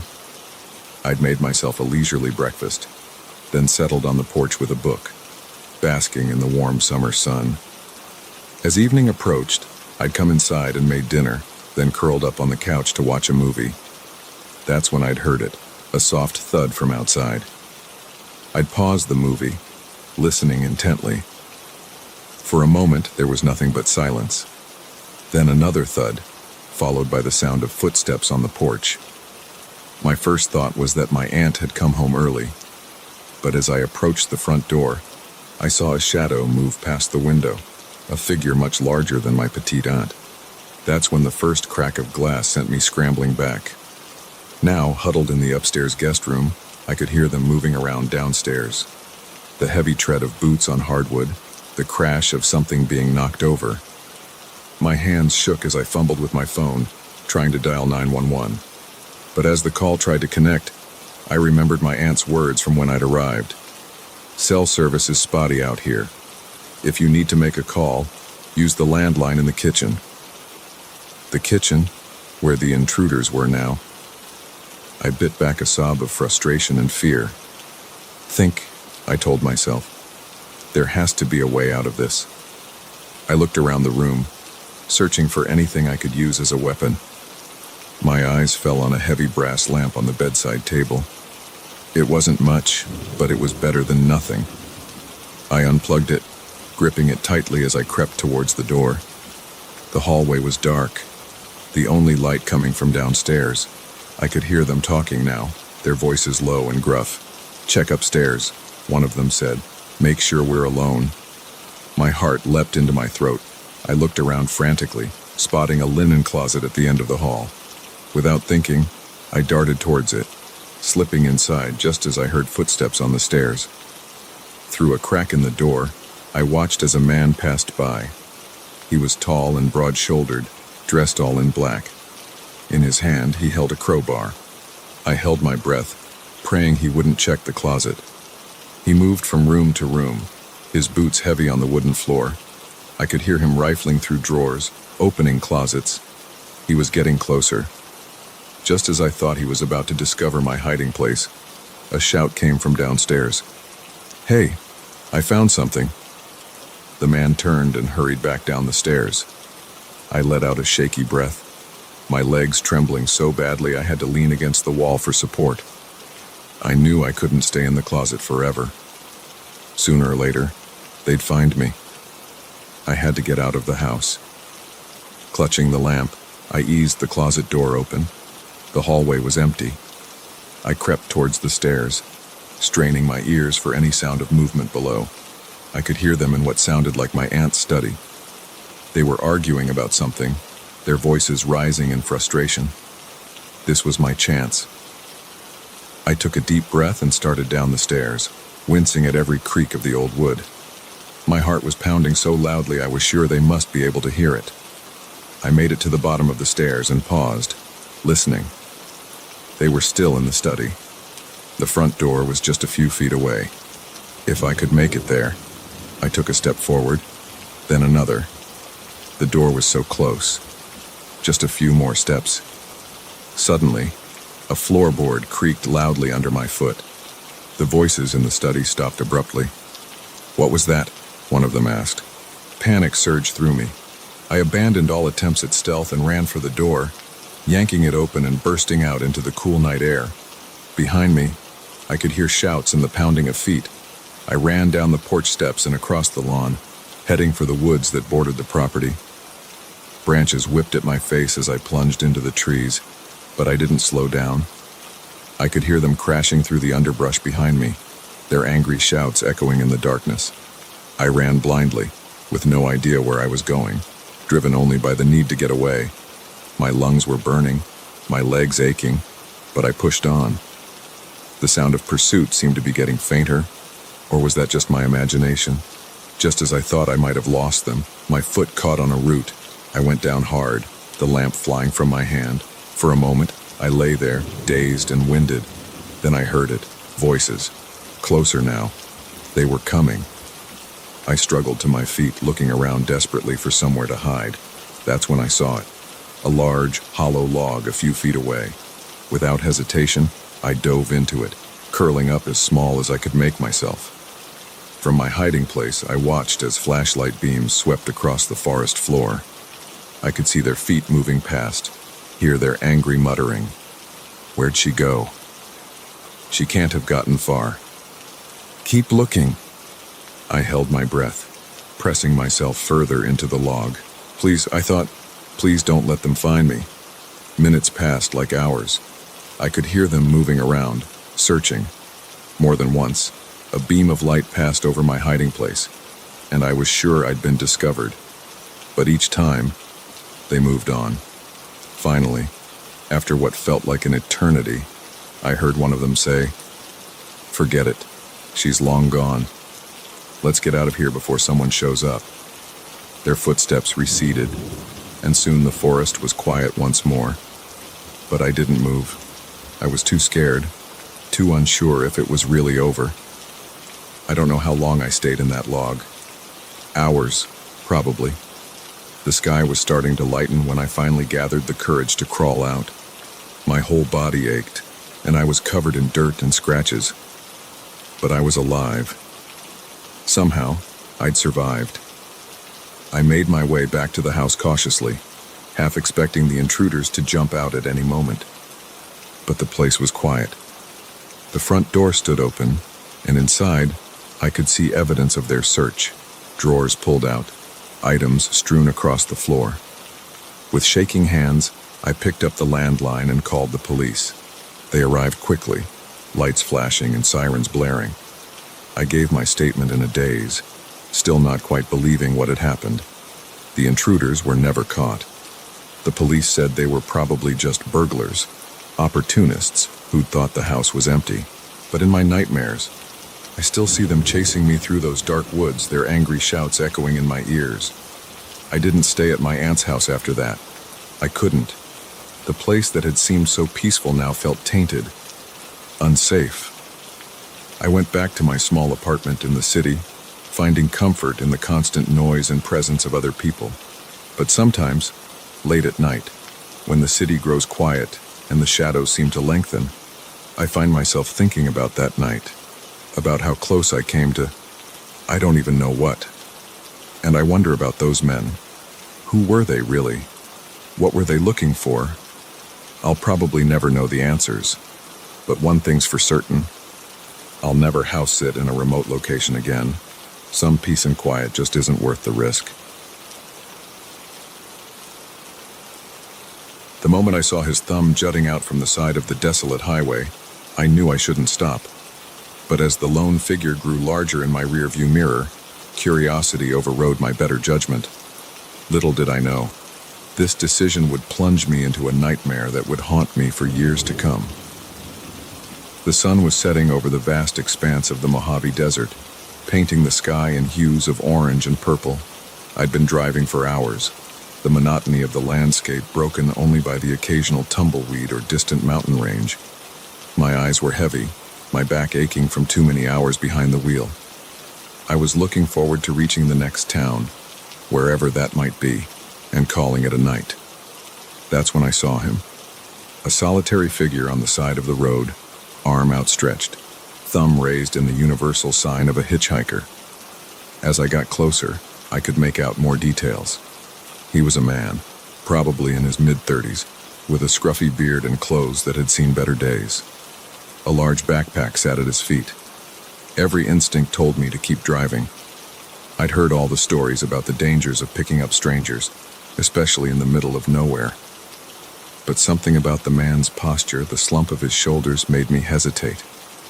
He looked defeated, desperate. Before I could talk myself out of it, I was slowing down, pulling onto the shoulder a few yards ahead of him.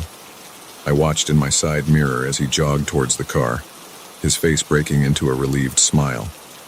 "Thank you," he said as he opened the passenger door. "I didn't think anyone was going to stop." I nodded, trying to quell the unease in my stomach. "Where are you headed?" "Just as far as you're willing to take me," he replied, settling into the seat. "I'm Jim, by the way." "Alex," I said, pulling back onto the highway. "Nice to meet you, Jim." For the first hour or so, everything seemed fine. Jim was quiet but polite, answering my occasional questions with brief responses. He was from back east, he said, trying to make his way to California for a fresh start. I found myself relaxing, thinking maybe I'd been paranoid earlier. As night fell and the desert grew dark around us, Jim began to get more talkative. He asked about me, where I was from, where I was going. I gave him vague answers, still not entirely comfortable with sharing too much personal information. "You ever wonder what it would be like to just disappear?" Jim asked suddenly, his voice taking on a strange edge. "To leave everything behind and become someone else entirely?" I glanced at him, a chill running down my spine despite the warm night air. "Can't say I have," I replied cautiously. Jim chuckled, but there was no humor in it. "I have. A lot. Lately." The conversation lulled after that, an uncomfortable silence filling the car. I found myself gripping the steering wheel tighter, my eyes flicking more frequently to the rearview mirror. The road behind us was empty, stretching into darkness. "Mind if I change the radio station?" Jim asked after a while. "Go ahead," I said, grateful for the break in tension. As he leaned forward to fiddle with the dial, I saw something that made my blood run cold. Tucked into the waistband of his jeans, partially hidden by his shirt, was the unmistakable shape of a gun. My mind raced. What had I gotten myself into? Was he a criminal on the run? Was he planning to rob me, or worse? I tried to keep my voice steady as I spoke. "So, Jim, where exactly in California are you headed?" He turned to me, his eyes narrowing slightly. "I thought I said I didn't have a specific destination." "Right. Sorry," I mumbled, cursing myself for the slip-up. I must have misheard.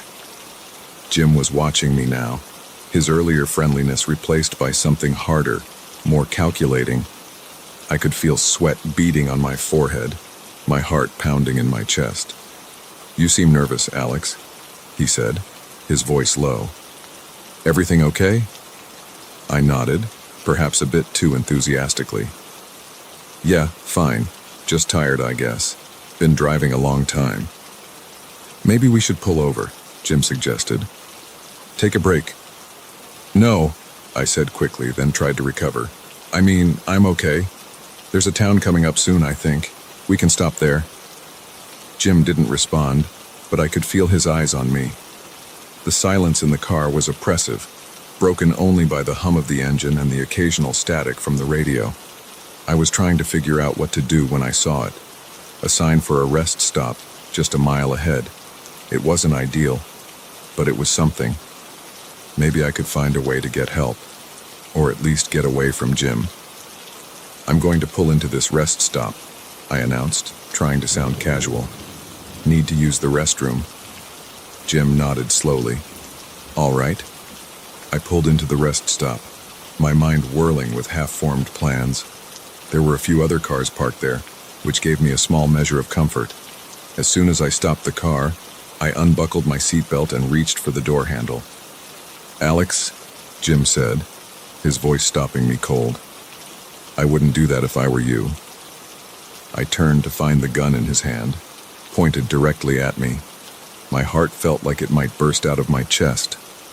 Jim, I said, my voice shaking, you don't have to do this, whatever you're running from.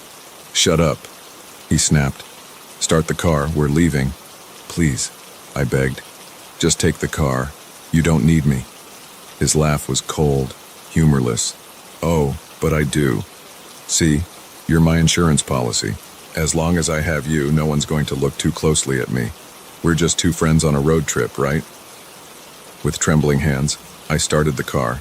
As we pulled out of the rest stop, I saw a family returning to their minivan.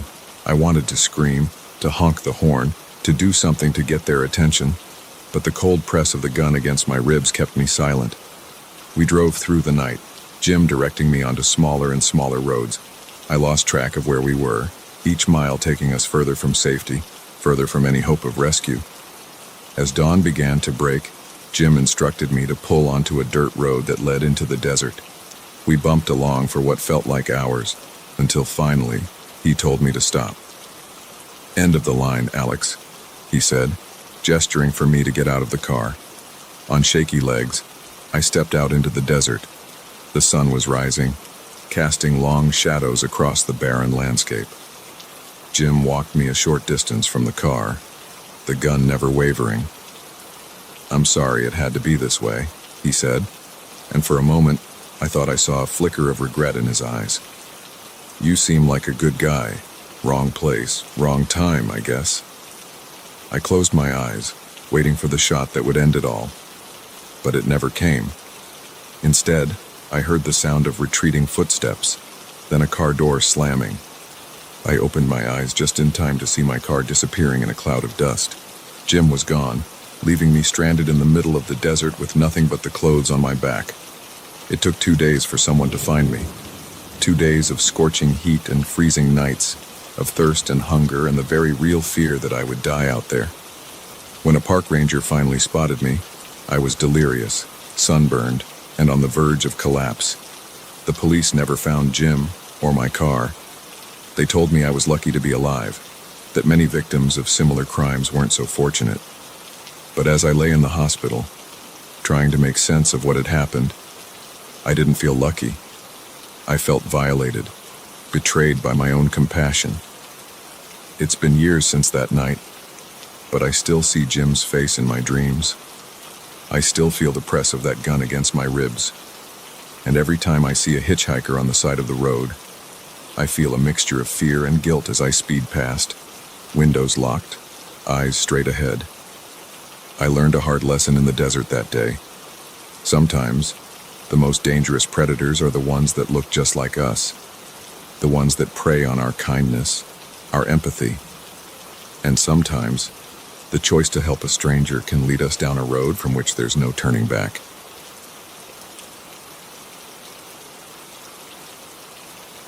The first night in our new house, I heard footsteps when everyone else was asleep. The second night, I found a door that hadn't been there before. By the third night, I knew with chilling certainty that we weren't alone in this place, and whatever was sharing our home didn't want us here. We'd been so excited about the move.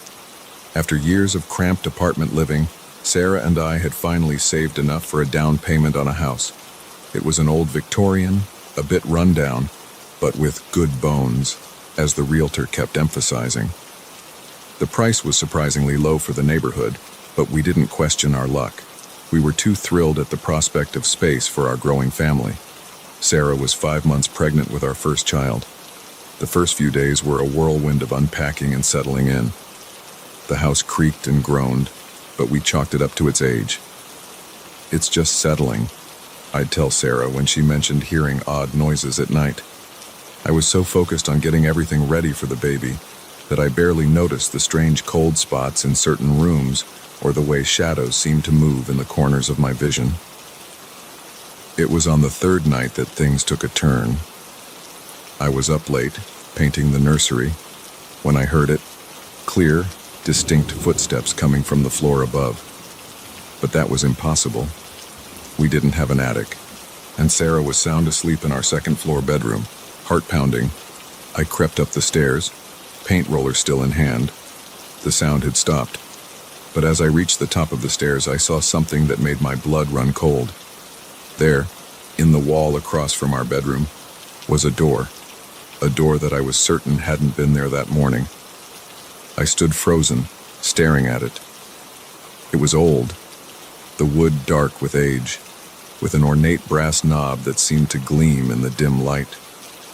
Every instinct screamed at me to turn around, to go back downstairs and pretend I'd never seen it. But curiosity, that damned human trait, propelled me forward. My hand shook as I reached for the knob.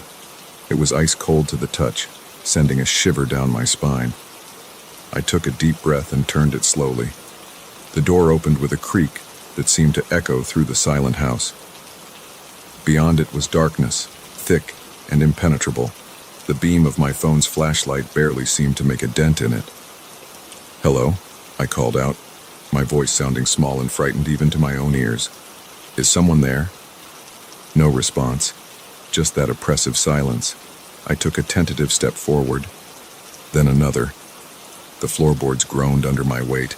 The air felt thick, heavy with the musty smell of long disused spaces.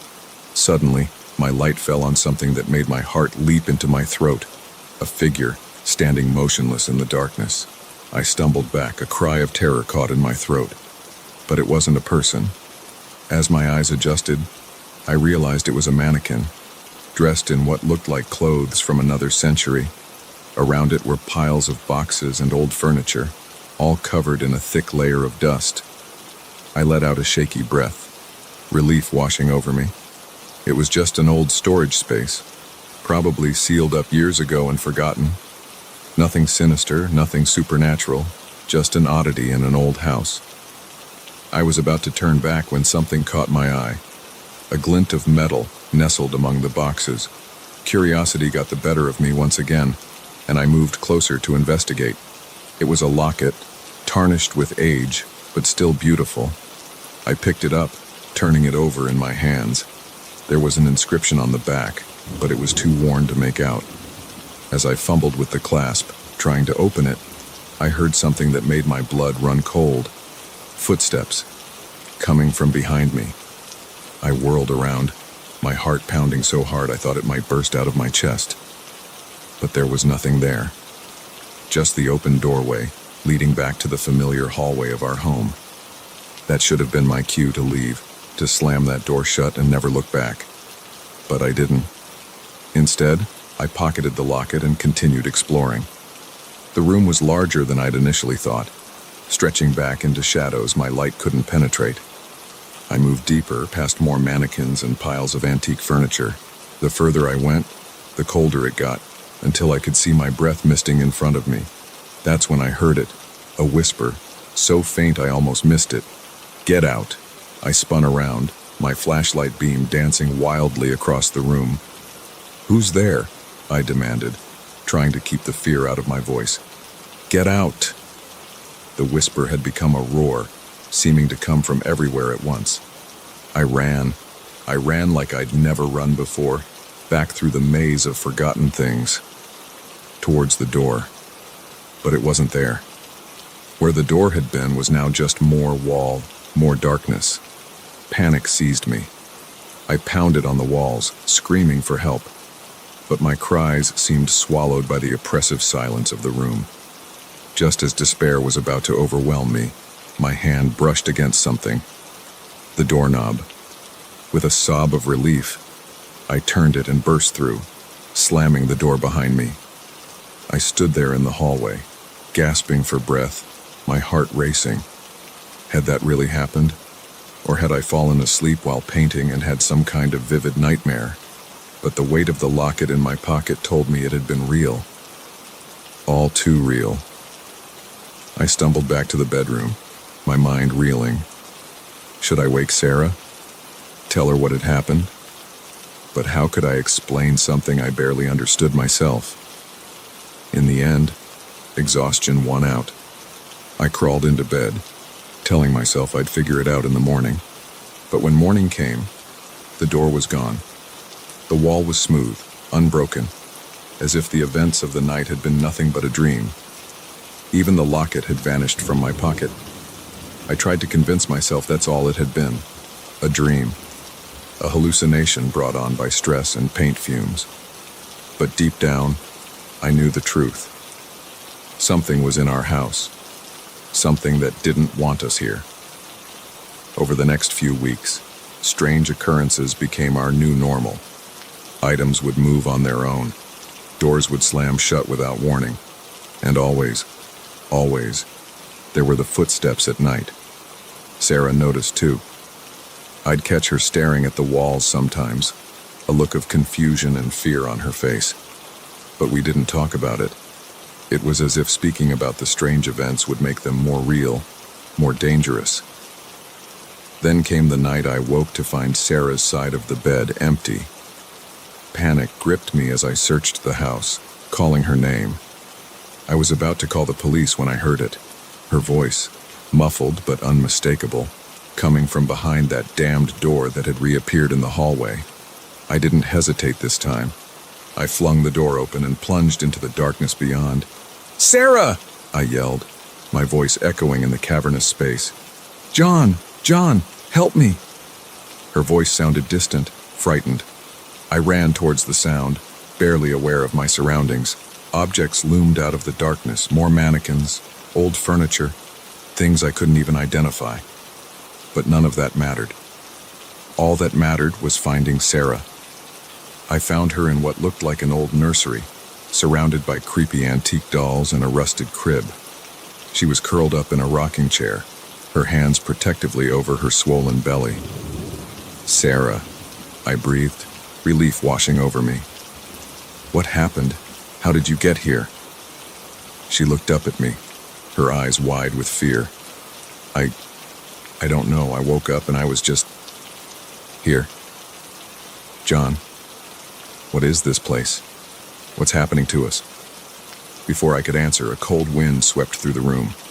The dolls' heads turned, their glassy eyes fixing on us. And then we heard it, that voice again, no longer a whisper but a bone-chilling shriek. "This is our home." We ran, hand in hand. We fled through the twisting, impossible space of that hidden room.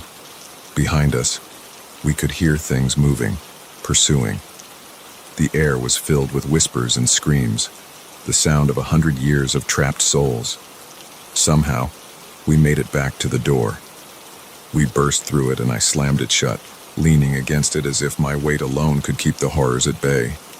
We didn't stay another night in that house. We packed what we could and left, abandoning most of our possessions and any hope of recovering our down payment. Some things are more important than money. We later learned the history of the house, the tragic deaths, the disappearances, the string of owners who fled in the night.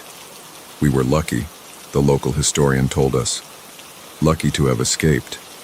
But sometimes, late at night, I still hear those footsteps, still feel the cold touch of that locket in my pocket. And I wonder about the souls trapped in that hidden room, and I pray that they stay there, locked away in that house where reality bends and nightmares come to life. Because I know the truth now. Some houses are never truly empty, and some doors, once opened, can never really be closed again.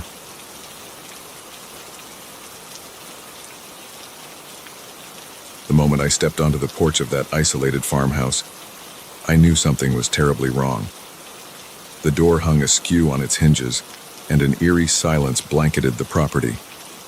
As a social worker, I'd seen my share of troubled homes, but nothing could have prepared me for the nightmare that awaited inside.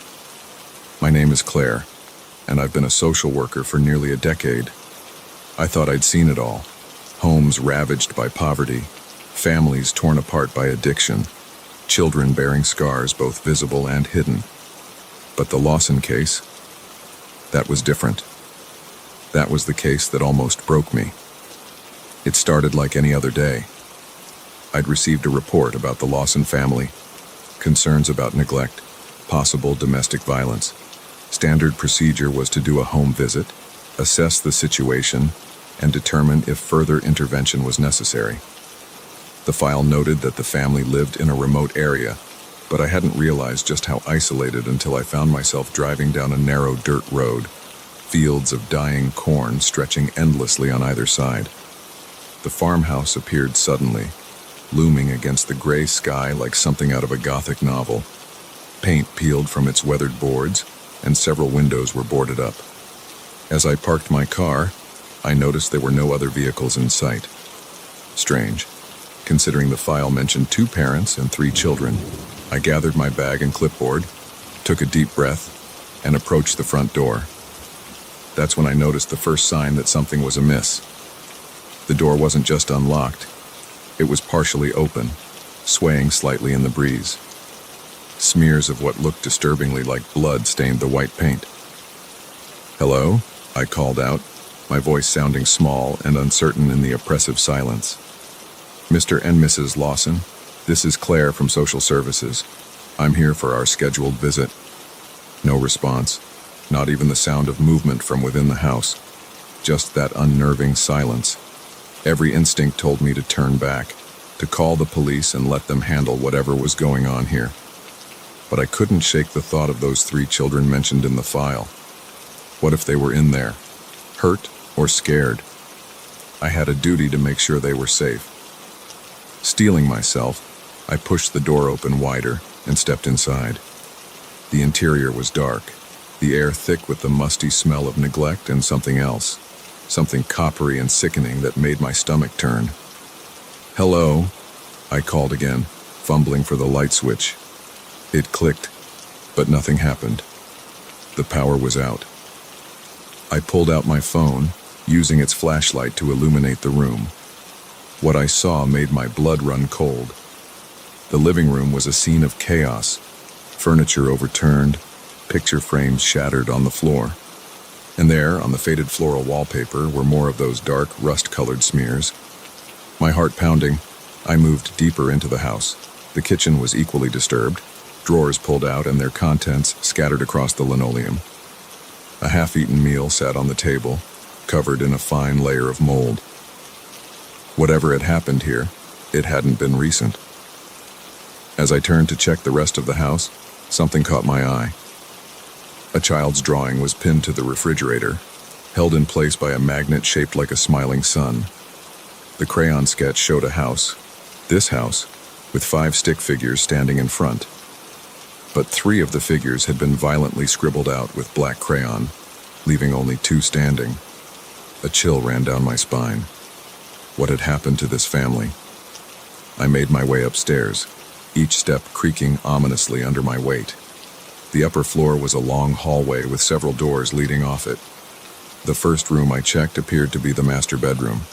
The bed was unmade, clothes strewn about as if someone had left in a hurry, but it was the message scrawled on the mirror in what looked horribly like lipstick that made my breath catch. "They're coming for us." The next room was clearly a child's, pink wallpaper, stuffed animals piled on the bed. But here too, signs of violence marred the innocent space. Deep gouges scored the walls, and a family photo on the nightstand had been smashed, glass shards glittering in the beam of my flashlight. As I backed out of the room, a sound from downstairs made me freeze. Footsteps, slow and deliberate, moving across the kitchen floor. My heart leapt into my throat. I wasn't alone in the house. I tried to calm my breathing, to think rationally. It could be one of the Lawsons, returned home to find a stranger in their house. But deep down, I knew that wasn't the case. Whatever was down there, it wasn't the family I'd come to check on. I crept towards the stairs, straining my ears for any further sound. The footsteps had stopped, but now I could hear something else. A low, guttural sound, almost like an animal growling. I reached the top of the stairs and peered down into the darkness below. For a moment, I saw nothing. Then, a shape moved in the shadows at the bottom of the staircase. A figure, hunched and misshapen, its movements jerky and unnatural. Terror seized me. This was no person, no animal I'd ever seen. It was something else entirely, something that shouldn't exist in our world. I must have made a sound, a gasp, a whimper, I'm not sure. But suddenly, the thing's head snapped up, and I found myself staring into eyes that glowed an unnatural, sickly yellow in the darkness. I ran. I ran like I'd never run before, down the hallway towards what I prayed was another staircase, another way out. Behind me, I could hear it coming, its movements faster now, accompanied by a high-pitched keening that made my skin crawl. I found the back stairs and practically flew down them, my feet barely touching the steps. I burst out the back door into the fading daylight, not daring to look back as I sprinted towards my car. I fumbled with my keys, my hands shaking so badly I could barely get them into the ignition. As the engine roared to life, I caught a glimpse of movement in my rearview mirror, something emerging from the house, its form seeming to shift and change as it moved. I peeled out of the driveway, gravel spraying behind me as I accelerated down the dirt road. I didn't slow down until I hit the main highway, my heart still pounding in my chest.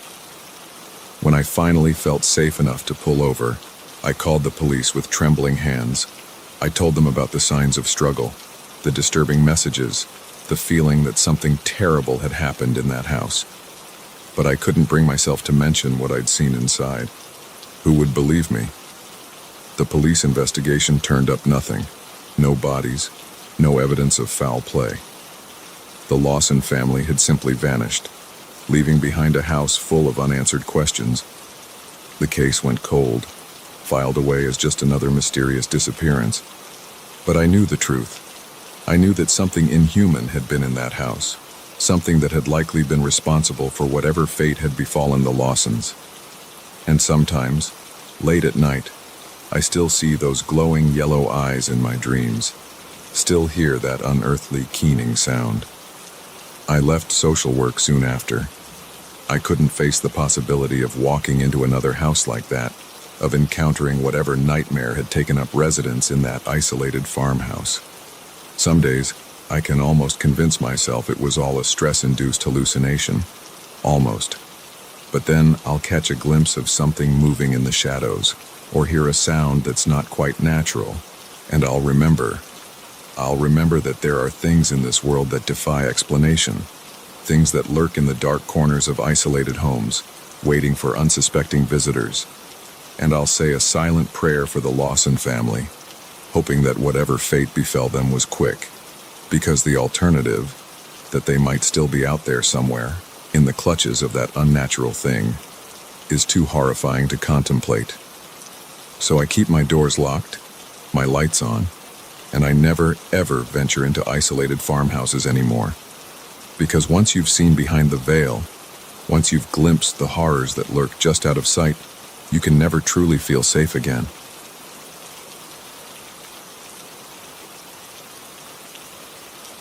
The first splash of red caught my eye, a stark contrast against the dull green of the forest floor. The second made my heart race, a sinking feeling in my gut. By the third, I knew we had stumbled upon something we were never meant to see, and the distant sound of engines told me we weren't alone anymore. It was supposed to be a relaxing weekend camping trip, just me and my 3 best friends, Mike, Sarah, and Tom. We'd been planning it for months, eager to escape the hustle and bustle of city life and reconnect with nature. The spot we'd chosen was deep in the national forest, far off the beaten path. No cell signal, no worries, Mike had said with a grin as we set off down the narrow, winding trail. The hike-in was grueling, but the payoff seemed worth it. We found a beautiful clearing next to a babbling stream, the perfect spot to set up camp. As we pitched our tents and gathered firewood, the stress of our daily lives seemed to melt away. That night, we sat around the campfire, sharing stories and roasting marshmallows, the stars twinkling brightly overhead. It was early the next morning when things took a turn. Tom and I had volunteered to fetch more water from the stream while Mike and Sarah prepared breakfast. We were about a quarter mile from camp when I saw it, a splash of red on a fallen log. "Hey, Tom," I called out, pointing. "What do you think that is?" He squinted, then shrugged. "I'm probably just some berries or something. Come on, let's fill these jugs and get back, I'm starving." But as we moved closer to the stream, we saw more splashes of red, too many to be berries, too dark. My stomach churned as I realized what it probably was. "Tom," I said, my voice barely above a whisper, "I think that's blood." His eyes widened, and I saw the same fear I felt reflected in them. Maybe an animal got hurt," he suggested, but he didn't sound convinced. We should have turned back then. Should have grabbed Mike and Sarah and hightailed it out of there. But curiosity, that damned human trait, got the better of us. We moved forward, following the trail of blood. The scene we stumbled upon will haunt me for the rest of my days. In a small clearing, partially hidden by dense underbrush, lay a body, or what was left of one. It was a man, or had been. His chest was a mangled mess, his face frozen in a rictus of terror. But it was the symbol carved into his forehead that made my blood run cold, a crude pentagram, still oozing blood. Tom retched beside me, and I wasn't far behind. This was no animal attack, this was something much, much worse. "We need to get out of here," I managed to gasp between dry heaves. "We need to call the police." Tom nodded frantically, his face pale. We turned to run back to camp, but froze as we heard a sound that didn't belong in these woods. The distant rumble of engines. "Oh God," Tom whispered. "What if they're coming back?" The smart thing would have been to hide, to wait until whoever it was had passed. But panic had taken hold, and all we could think about was getting back to Mike and Sarah, getting as far away from this nightmare as possible. We ran, branches whipping at our faces, roots threatening to trip us with every step. The sound of engines grew louder, and now we could hear voices too, gruff, angry voices that sent chills down my spine. We burst into our campsite, startling Mike and Sarah, who were sitting by the remains of last night's fire. "Pack up," I gasped. "We need to leave, now." "What? Why? What's going on?" Sarah asked, her eyes wide with confusion and fear.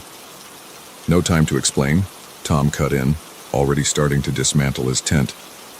"There are people coming, bad people. We need to go." To their credit, Mike and Sarah didn't argue. They must have seen the terror in our eyes, heard the urgency in our voices. We packed in record time, leaving behind anything non-essential. Just as we were about to head out, the voices became clearer. They were close. Too close. "Split up," Mike whispered. "Sarah, you go with Tom. Head east. I'll go with Alex. We'll head west. Meet back at the car if you can. If not, just keep going until you find help." We nodded, the gravity of the situation hitting us all. This wasn't a movie or a game. This was real, and our lives were in danger. Sarah and Tom disappeared into the trees, heading east. Mike and I waited a beat, then plunged into the underbrush in the opposite direction. We hadn't gone more than a few yards when we heard shouts from behind us. "Hey, there's a campsite here. They can't be far." We ran. Branches tore at our clothes. Rocks and roots bruised our feet through our hiking boots, but we didn't slow down. The voices behind us grew fainter, but we could still hear them crashing through the woods, hunting us. After what felt like hours but was probably only minutes, we paused, gasping for breath. The forest was quiet now, save for our ragged breathing and the pounding of blood in my ears. "Do you think we lost them?" I whispered. Mike shook his head. "I don't know, but we can't stay here. We need to keep moving." We pressed on, trying to be quieter now, constantly looking over our shoulders. The sun climbed higher in the sky, filtering through the canopy above. Under different circumstances, it might have been beautiful. Now, it felt oppressive, the heat and humidity sapping our strength. We were just starting to hope that maybe, just maybe, we'd gotten away when we heard it. A scream, high-pitched and terrified. Sarah's scream. Mike's face went pale. "No," he breathed. "Oh God, no." We stood there, frozen in indecision. Every instinct screamed at us to run towards the sound, to help our friends. But we knew that would be suicide. Whatever had happened to Sarah and Tom, the same fate awaited us if we went back. With heavy hearts, we pushed on. The scream had come from behind us, which meant we were still heading in the right direction. If we could just reach the car. But it seemed the universe had other plans. As we crested a small hill, we found ourselves face to face with two men. They were dressed in dark clothes, their faces obscured by ski masks, and they were armed. Well, one of them said, his voice muffled by the mask. "Looks like we found the stragglers." We turned to run, but more figures emerged from the trees behind us. We were surrounded. What followed was a blur of terror and pain. They marched us back to their camp, a collection of RVs and tents hidden in a large clearing. Others were there, all masked, all armed, and in the center of it all was an altar, dark with dried blood. They tied us up and threw us in one of the RVs. Through the window, I could see them preparing for some kind of ritual. The sun was setting, casting long shadows across the clearing. As darkness fell, they lit torches, the flickering light making their masked faces even more terrifying. I don't know how long we were in there. Hours, maybe. We didn't speak, couldn't speak. The horror of our situation was too overwhelming. What had happened to Sarah and Tom? Were they already dead? Were we next? Just when I thought all hope was lost, we heard it. Sirens. Lots of them, getting closer. The camp erupted into chaos, people running, shouting, engines starting up. In the confusion, someone must have forgotten about us. The door to the RV burst open, and there stood a police officer, his gun drawn. "Are you okay?" he asked, quickly moving to untie us. "Can you walk?" We nodded, too shocked to speak. He led us out of the camp, past other officers who were rounding up some of the cultists.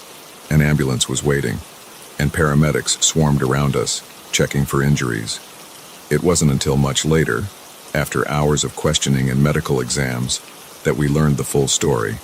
A hiker had stumbled upon the cult's previous campsite, found evidence of their rituals, and alerted the authorities.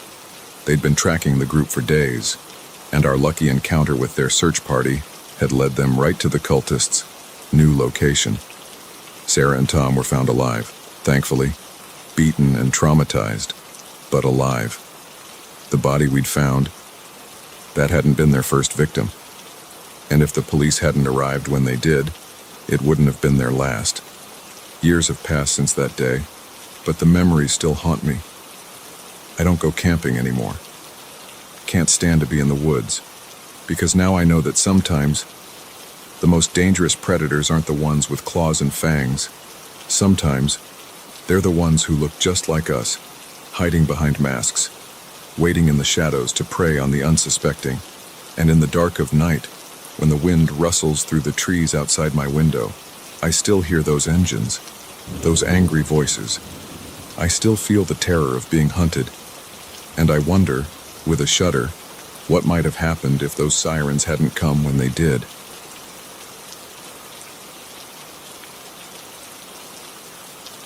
The moment they walked in, I knew this wasn't going to be an ordinary night shift. Their eyes were too sharp, their smiles too wide, and the way they looked at me, it was like a predator sizing up its prey.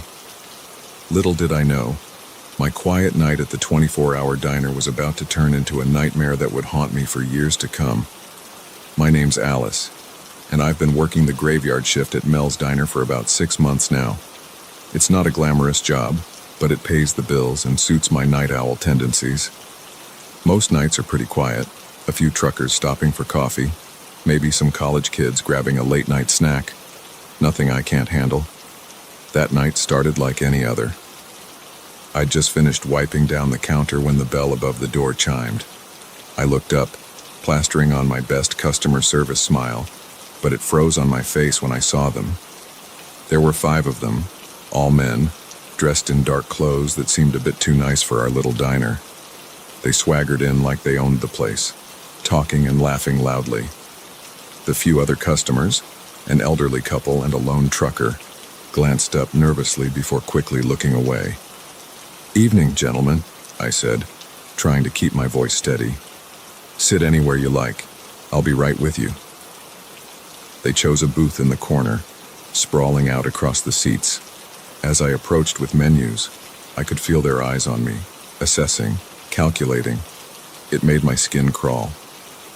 "What can I get for you?" I asked, pen poised over my notepad. The one closest to me, a man with a scar running down his cheek, grinned up at me. His teeth were too white, too sharp. "Coffee, sweetheart, lots of it, and keep it coming." I nodded and turned to leave, but he caught my wrist. His grip was like iron, his skin cold against mine. "And don't go anywhere," he added, his voice low. "We might need some extra service." I pulled my hand away, my heart pounding. As I walked back to the counter, I could hear them laughing, the sound grating against my nerves. For the next hour, I kept them supplied with coffee, deflecting their increasingly crude comments and wandering hands. The other customers left quickly, casting sympathetic glances my way as they hurried out the door. Soon, it was just me and them. I was refilling their cups for what felt like the 100th time when things took a turn. The man with the scar grabbed my arm again, pulling me close.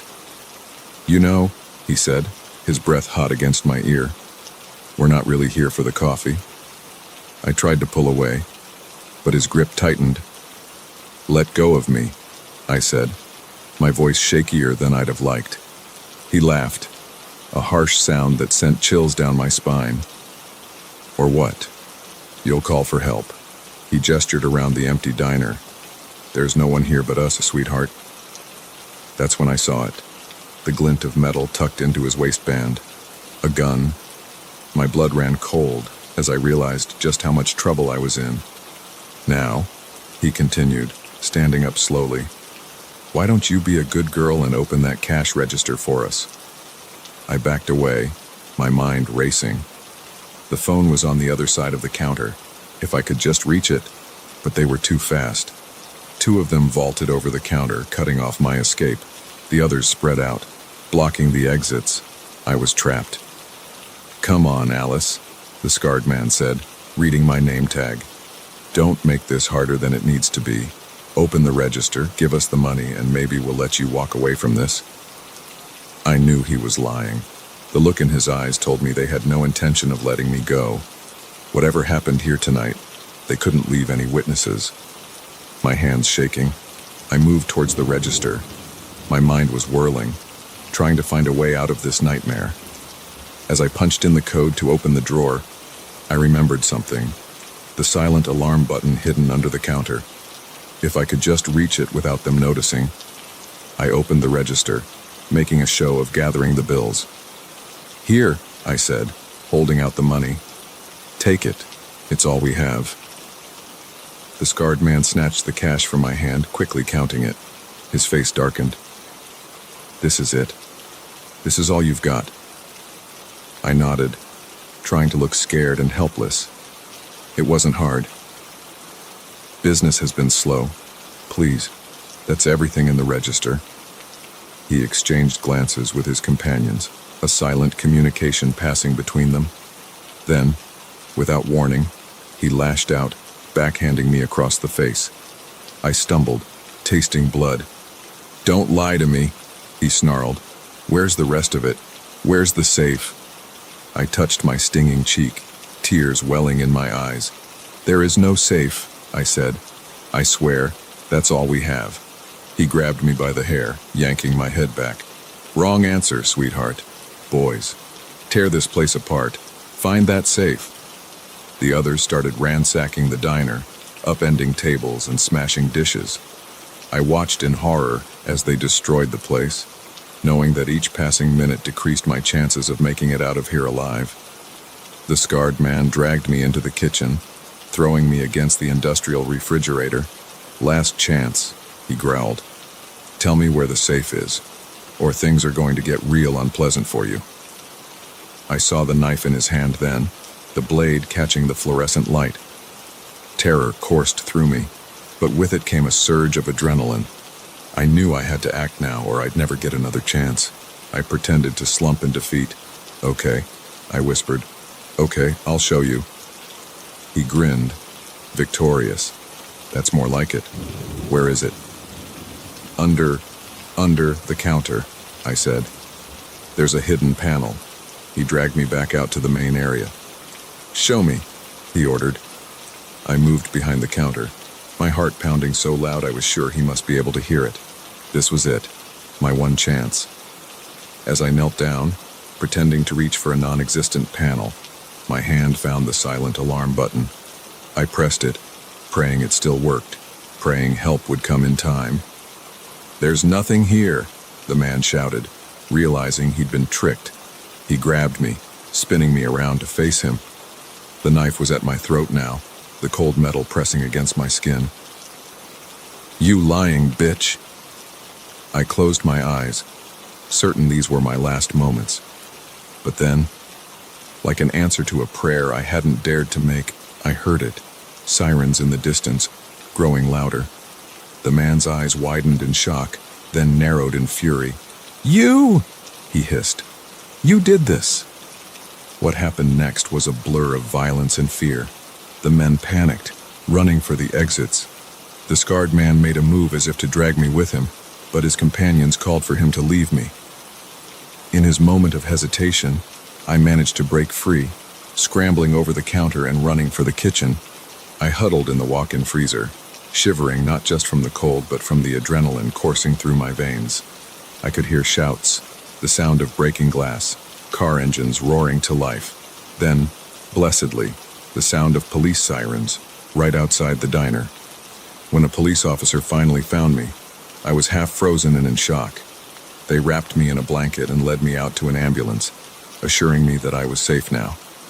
In the days that followed, I learned the full story. The men were part of a gang that had been terrorizing small businesses across 3 states. They'd hit 2 other diners that same night before coming to Mel's. Thanks to my quick thinking with the silent alarm, the police had not only saved me but had managed to apprehend 3 of the 5 men. I'd like to say I went back to work, that I didn't let them win by scaring me away. But the truth is, I couldn't do it. Every time I looked at that diner, all I could see was the glint of a knife. All I could hear were those mocking laughs.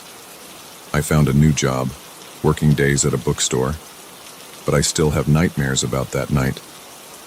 Still wake up in a cold sweat, feeling phantom hands grabbing at me, hearing that scarred man's voice in my ear. They caught the other 2 eventually.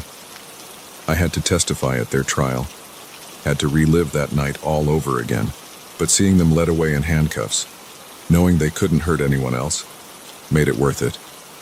I'm stronger now in some ways, more cautious in others, and I never, ever work night shifts anymore. Because I know now that sometimes the monsters don't hide under your bed or in your closet. Sometimes they walk right through the front door, with smiles too wide and eyes too sharp, ready to turn an ordinary night into a waking nightmare.